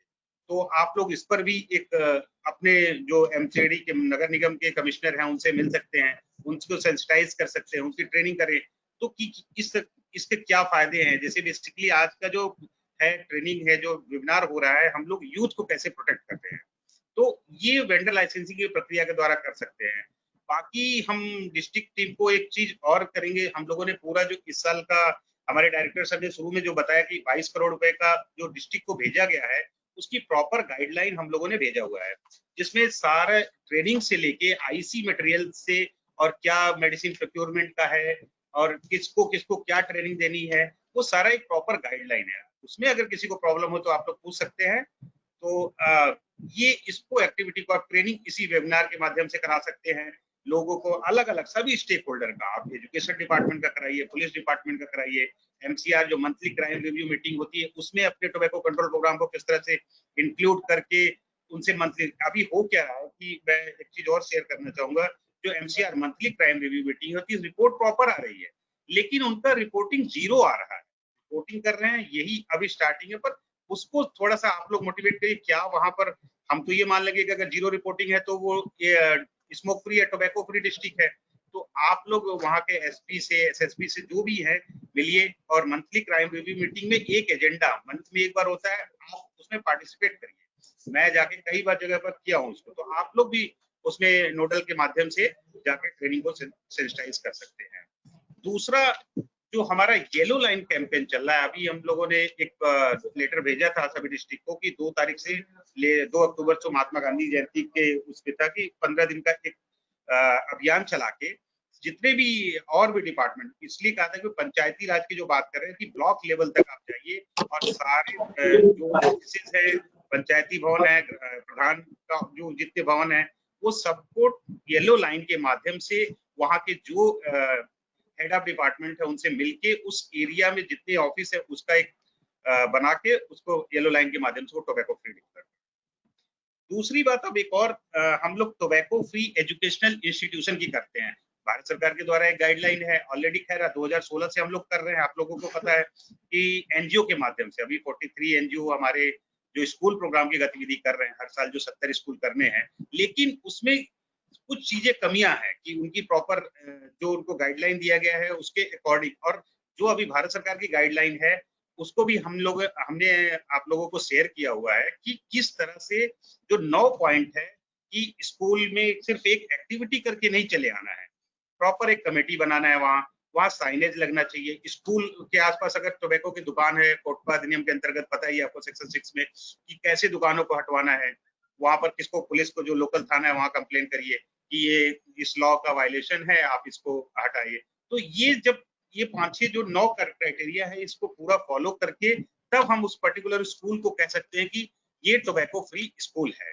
तो इस पर भी हमारा फोकस है। नेक्स्ट ईयर से पूरा प्लानिंग है कि हम इसको और आगे जितने स्कूल हैं उसको बढ़ा के इस tobacco free educational institution guide को इम्प्लीमेंट करेंगे। आप लोग ये गाइडलाइन वैसे हमने भेजा हुआ है, एक साइट है जो मिनिस्ट्री ऑफ हेल्थ का ntcp.nhp.gov.in, इस पे आपको सारे ये गाइडलाइन बुकलेट तो लॉ से रिलेटेड रूल रेगुलेशन सब अवेलेबल है। आप लोग, मैं कहूंगा कि आप लोग विजिट करिए उसको, और आईसी का मटेरियल है, वीडियो क्लिपिंग, बाकी तो हमने स्टेट से सब शेयर करते हैं, पर उस समय अगर आपको चाहिए तो लेके इसको इम्प्लीमेंट करिए। इस साल के लिए जो स्कूल प्रोग्राम की, अभी स्कूल बंद है, कोविड में पता है बहुत लोग, सब लोग ड्यूटी कोविड में भी काफी कर रहे हो, पर कोविड के अलावा साथ में आपका ये प्रोग्राम को भी जो कुछ है ट्रेनिंग कर सकते हो। आईसी में बहुत सारे माध्यम है, टीवी, रेडियो और पोस्टर, होर्डिंग, इस जो भी माध्यम है उसके थ्रू आपको पूरा पैसा आईसी का जो है वो डिस्ट्रिक्ट को जा चुका है, आप लोग उसको यूटिलाइज कर सकते हो। और येलो लाइन कैंपेन के बारे में आप लोग को बता दिया, पंचायती राज का हो गया। तो ये हमारा मेन एक रहेगा कि आपको डीसी जितने भी हैं, और एक और हम लोग कर रहे हैं डिस्ट्रिक्ट में, जैसे हमारे यहाँ 26 डिस्ट्रिक्ट में हैं, लेकिन आप लोगों को एक एक डिस्ट्रिक्ट और दिया गया साथ में करने के लिए। तो करना क्या है, आपको वहां रेगुलर नहीं जाना है, लेकिन एक दो दिन अब जब जा रहे हैं प्रॉपर उनकी रिपोर्टिंग कराइए। वहां उनकी जो कमेटी नहीं बनी है डिस्ट्रिक्ट से लेके ब्लॉक से लेकर, वो कमेटी बनवाने में उनकी मदद कीजिए, नोडल को थोड़ा सेंसिटाइज करिए, और जो उनकी ट्रेनिंग होती है ट्रेनिंग को प्लान करा के उस ट्रेनिंग को पूरा कराइए। और आईसी में जो उनको मटेरियल नहीं अवेलेबल नहीं है, क्योंकि नोडल बहुत सारे प्रोग्राम है, उसके साथ आप एनसीडी प्रोग्राम में बेसिकली एक जो एनसीडी प्रोग्राम है उसके साथ एनएमएचपी प्रोग्राम, मेंटल हेल्थ में आपको काउंसलर हैं, ये हैं, तो सबको एक कोऑर्डिनेशन के साथ कीजिए। टीवी और टोबैको, जैसे डॉक्टर राणा सर ने पहले ही कहा कि टीवी का बड़ा इंपॉर्टेंट रोल है। जैसे टोबैको यूजर्स जो टीवी पेशेंट है, तो उसमें बहुत ज्यादा उसको किस तरह से हमें रिपोर्टिंग, उसकी भी भारत सरकार से गाइडलाइन है प्रॉपर कि हमें टीवी और टोबैको का, स्पेशली मैं जितने हमारे काउंसलर साइकोलॉजिस्ट हैं मैं उनको ये कह रहा हूँ कि आपके जो हॉस्पिटल में टीवी का बना हुआ है उनसे कोऑर्डिनेट करिए, और वहां भी जो टोबैको यूजर्स है उसकी रिपोर्टिंग भी प्रॉपर इसमें सुनिश्चित कराना इस बार से करेंगे। वैसे इसकी गाइडलाइन हमने पहले भी भेजा हुआ है, पर आप लोगों ने अगर गाइडलाइन नहीं उसमें देखा है, ये भी गाइडलाइन आपको उसी साइट पर मिल जाएगा, हम दोबारा से इसको भेज देंगे आपको। तो टीवी और टोबैको करिए, और एनसीडी के काउंसलर जितने हैं उनका यूज करिए कि वो ये आप लोग सारे, एक टोबैको एक ऐसा प्रोग्राम है कि सभी डिपार्टमेंट सभी उससे एक इंटीग्रेट करके करना है। तो आप सब जितने अपने हेल्थ के जितने प्रोग्राम है वहां तो इजिली कर सकते हो। बाकी जैसे आप आईसीडीएस आंगनवाड़ी का सेंटर है वहां पर होती है, तो और डिपार्टमेंट को किस तरह से जोड़ना है ये हमारे कंसल्टेंट और सोशल वर्कर जो है ये लोग जाके उसको कोऑर्डिनेट करेंगे, करेंगे। बाकी अभी हम लोग ओपन डिस्कशन करेंगे, जिसका कोई क्वेश्चन क्वेरी है आप वैसे भी मेल के थ्रू फोन के थ्रू कर सकते हैं, पर अभी हम लोग डिस्कस करेंगे। Thank you. धन्यवाद सर। जैसा कि अभी बात हो रही थी विकास की, अब विकास गांव से होगा। हमारे माननीय प्रधानमंत्री जी भी लोकल को वोकल करने की बात कर रहे हैं। ओनरशिप आप ग्रामीण क्षेत्रों को स्वयं को लेनी पड़ेगी, इसके लिए हमें उन्हें सेंसिटाइज करना होगा। हमें, जैसा कि अभी आप पूर्व वक्ताओं को सुना आपने, ग्राम प्रधान से जाके मिलना होगा और उन्हें बताना होगा कि उनका गांव यदि तंबाकू मुक्त होगा तो बेनिफिट्स क्या मिलेंगे, उनको स्वास्थ्य के परिप्रेक्ष्य में उनको क्या लाभ मिलेगा। हुक्का बार की बात हुई, हुक्का बार क्या है, हम कैसे उन्हें रोकेंगे, हुक्का बार क्या एक लीगल प्रोडक्ट है कि नहीं। मुझे लगता है कि सबको पता चल चुका होगा कोविड के दौरान क्या गवर्नमेंट ऑफ यूपी ने हुक्का को बैन किया है कि नहीं, मुझे लगता है आप सब अवेयर होंगे। अभी एक बात कही गई कि टोबैको एक ऐसा प्रोडक्ट है लोग कहीं भी मिला लेते हैं, कोई पान मसाला में मिला ले रहा है, कोई पत्ते में मिला के बीड़ी बना ले रहा है, कोई कागज में लगा के सिगरेट बना ले रहा है। अभी हमारा टाइम है मिलाने का। हमें टीबी कंट्रोल की टीम को मिलाना होगा अपने साथ टोबैको कंट्रोल के लिए, हमें एनएमएचपी की टीम को मिलाना होगा अपने साथ टोबैको कंट्रोल के लिए। तो अब एक टीम तैयार करनी होगी जिसमें सारे प्रोग्राम की हेल्प ली जाए और जो टोबैको कंट्रोल के लिए इकट्ठा काम करे।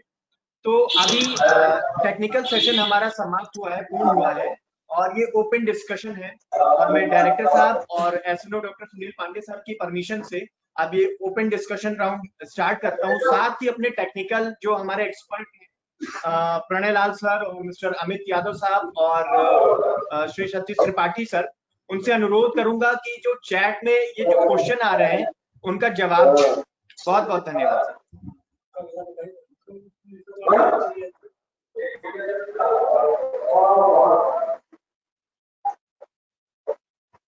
प्रश्न हो तो वो अब अपना प्रश्न पूछे, हमारे पास टेक्निकल एक्सपर्ट की टीम है।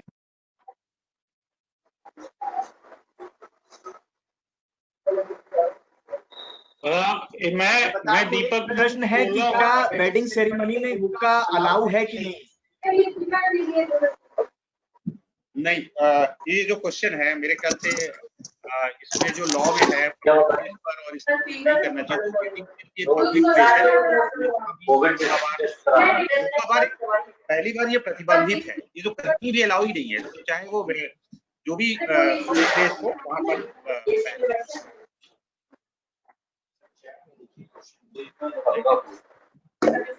और जिसको भी अगर कोई क्वेश्चन अपने डिस्ट्रिक्ट लेवल के जो लोग हैं अगर एक एक करके पूछ सकते हैं हमारे, क्योंकि कुछ टेक्निकल एक्सपर्ट है वो लोग आप लोगों को उसका अच्छे से उत्तर देंगे और जैसे कि आप डिस्ट्रिक्ट और अच्छे से इम्प्लीमेंट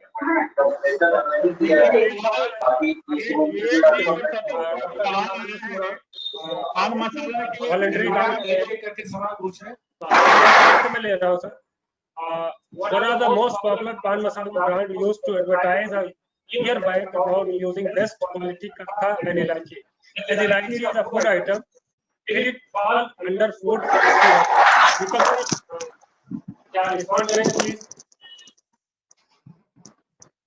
मैं दूं जवाब विवेक जी?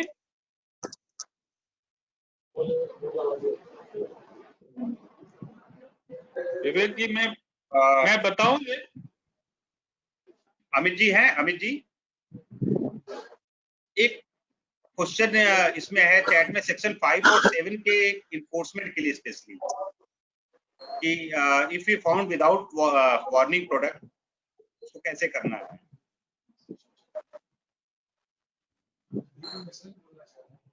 दीपक जी आप पहले बताइए। एक सवाल था पान मसाला से रिलेटेड जिसमें पूछा गया है कि कोई प्रमुख ब्रांड है पान मसाला का जो काफी टाइम से कत्था और इलायची का प्रचार करता आ रहा है, क्या फूड सेफ्टी में आता है कि नहीं। तो मैं आपकी जानकारी के लिए बता दूं कि कोटपा की धारा 5 कहता है कि किसी भी तंबाकू उत्पाद का डायरेक्ट, इनडायरेक्ट या सरोगेटेड एडवर्टाइजमेंट नहीं हो सकता है। उसी के तहत जो भी गुटखा बनाने वाली कंपनियां थी वो इसको प्रतिबंधित कर दिया, लेकिन फूड सेफ्टी एक्ट में ऐसा कोई प्रतिबंध नहीं है। और ये गुटखा इंडस्ट्री जो पहले तथाकथित तौर पे गुटखा बनाती थी, आजकल गुटखा नहीं बोलते पान मसाला बनाते हैं। तो पान मसाला चूंकि फूड प्रोडक्ट सेफ्टी एक्ट के तहत गवर्न होता है, इसलिए यहाँ पे ये इसका कोई मतलब नहीं है और ये इसीलिए प्रतिबंधित नहीं है। इसलिए आप इतने सारे होर्डिंग्स और बोर्ड और तरह तरह के टीवी पे प्रचार जो आप देखते हैं उसी का दुष्परिणाम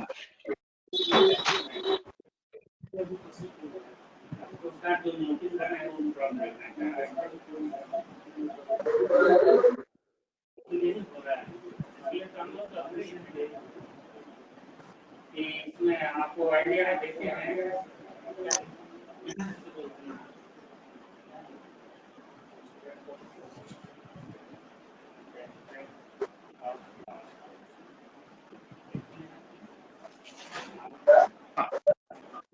एक क्वेश्चन ये श्वेता का है कि हुक्का बार किस एक्ट में बैन हुआ है और कौन एक्ट। इसको मैंने जैसे पहले बताया, बेसिकली इसको पुलिस डिपार्टमेंट और एफडीए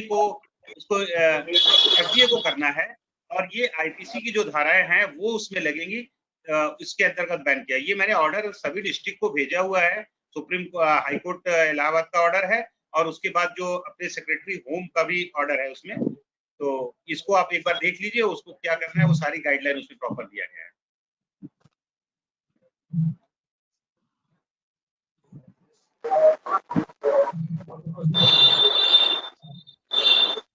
दूसरा क्वेश्चन श्वेता का है कि ये टेस्टिंग लैब, आपको पहले भी बताया गया है कि ये टेस्टिंग लैब आपके नोएडा में ही एस्टेब्लिश है, निकोटिन टेस्टिंग लैब। आप वहाँ सैंपल कलेक्ट करके वहाँ भेज सकते हैं और उसके बाद उस पर कार्रवाई हो जाएगी।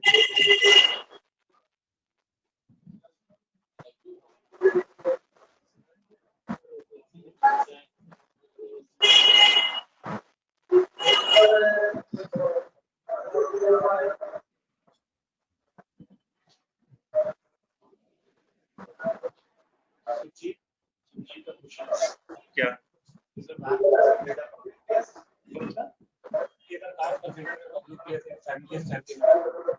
ये अमित जी से पूछिए, लॉ एक्सपर्ट क्या है। अमित जी हैं क्या?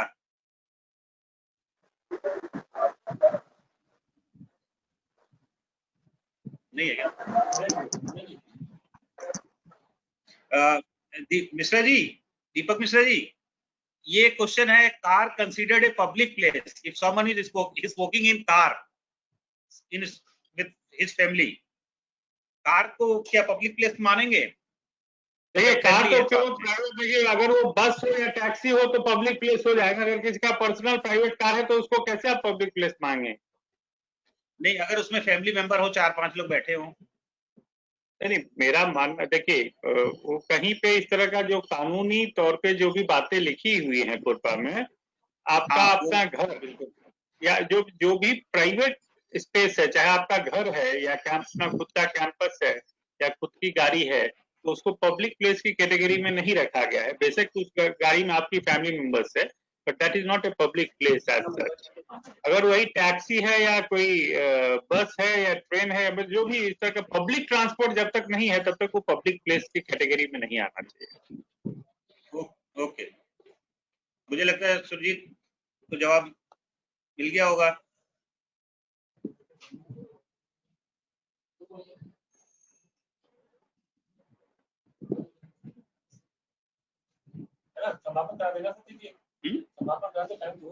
हाँ, तो वोट ऑफ थैंक सर। बाकी अगर जो भी डिस्ट्रिक्ट का क्वेश्चन या कुछ होता है करके आगे हम लोग जल्दी प्लान करेंगे, उसमें डिस्कस करेंगे आप लोगों का क्वेश्चन को, ठीक है।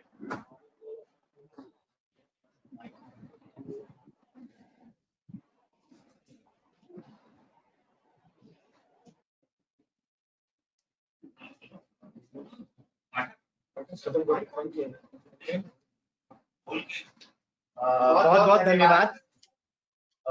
सबसे पहले मैं धन्यवाद ज्ञापित करना चाहूंगा द यूनियन की पूरी टीम को, जिन्होंने टेक्निकल सेशन में बहुत ही सहयोग किया हमें।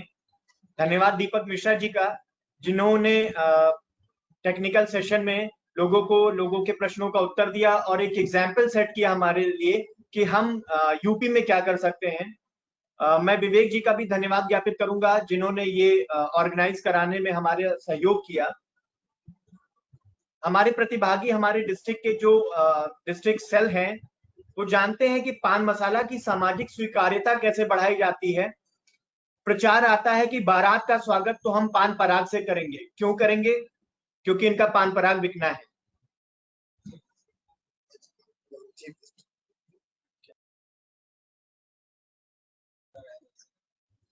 उसके बाद जैसा कि अभी दीपक मिश्रा जी बता रहे थे, मुंह में रजनीगंधा तो कदमों में दुनिया। कौन सी दुनिया? आप दुनिया के कदमों में आ रहे हैं या दुनिया आपके कदमों में आ रही है? वो टाटा का जो कैंसर हॉस्पिटल है अभी हमारे यहाँ वाराणसी में भी खुला है, वहां जाके आप देख सकते हैं। अभी एक नई प्रथा शुरू हो रही जेंडर इक्वालिटी की। वो मेल पर्सन जो मसाला खा रहा होगा, उसके साथ में जो फीमेल पर्सन होगा उससे भी वो मसाला खिलाएंगे कि तुम्हारे भी कदमों में दुनिया आने वाली, ये लो खा लो। ये जो सामाजिक कार्यता बढ़ाई जा रही है, हमारा फोकस इस पे भी होना चाहिए। गाने आते हैं, बच्चों को आकर्षित करते हैं, क्या बीड़ी जलाई ले, वो बीड़ी जलवा रहे हैं। हमारे यहाँ कुछ कलाकार हैं, वो कहते हैं और रंग कैंसरी घोल दें, वो केसरी रंग तो होता नहीं, कैंसरी रंग होता है।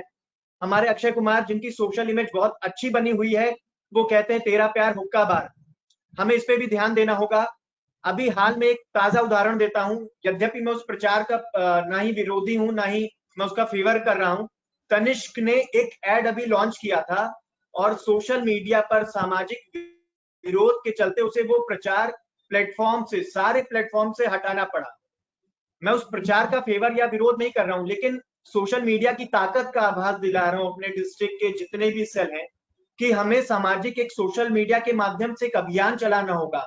और ये जो कलाकार हैं, जो फिल्म अभिनेता हैं, जो ऐसे प्रोडक्ट को प्रमोट कर रहे हैं, उन्हें मजबूरी में ये प्रोडक्ट छोड़ देना चाहिए। वो प्रचार जैसे हमारे अमिताभ बच्चन जी ने छोड़ा, वैसे इन्हें भी आप मजबूर करिए एक आंदोलन के रूप में। ये मेरा आपसे अनुरोध है। मैं इस कार्यक्रम की अध्यक्षता करने हेतु हमारे डायरेक्टर सर डॉक्टर पांडे साहब का बहुत बहुत धन्यवाद ज्ञापित करता हूं। राज्य तंबाकू नियंत्रण प्रकोष्ठ और जनपद के हमारे जो तंबाकू नियंत्रण प्रकोष्ठ हैं, शिक्षा विभाग, गैर सरकारी संगठन जिसे कि ये प्रकोष्ठ असरकारी संगठन कहता है, मैं उनका भी धन्यवाद ज्ञापित करता हूं। पुलिस विभाग का भी कोटपा इम्प्लीमेंटेशन में अद्वितीय सहयोग है, अगर वो भी सुन रहे हैं तो मैं उन्हें धन्यवाद ज्ञापित करता हूं, वरना डिस्ट्रिक्ट हेल्थ की ये रिस्पॉन्सिबिलिटी है कि वो पुलिस विभाग को धन्यवाद ज्ञापित करेगा। और मैं सबका एक बार फिर से धन्यवाद ज्ञापित करता हूं। गीता में एक चीज का उल्लेख है, दुर्लभो मानुषो देह। ये जो देह है ये बहुत दुर्लभ है, बार बार नहीं पाई ये मानुष जन्म की मौज। तो तंबाकू का सेवन करके इसे कैंसरस मत बनाइए, इसे अन्य असंचारी रोगों से ग्रस्त मत करिए। और आज के इस वर्कशॉप में प्रतिभाग करने के लिए सभी का बहुत बहुत धन्यवाद।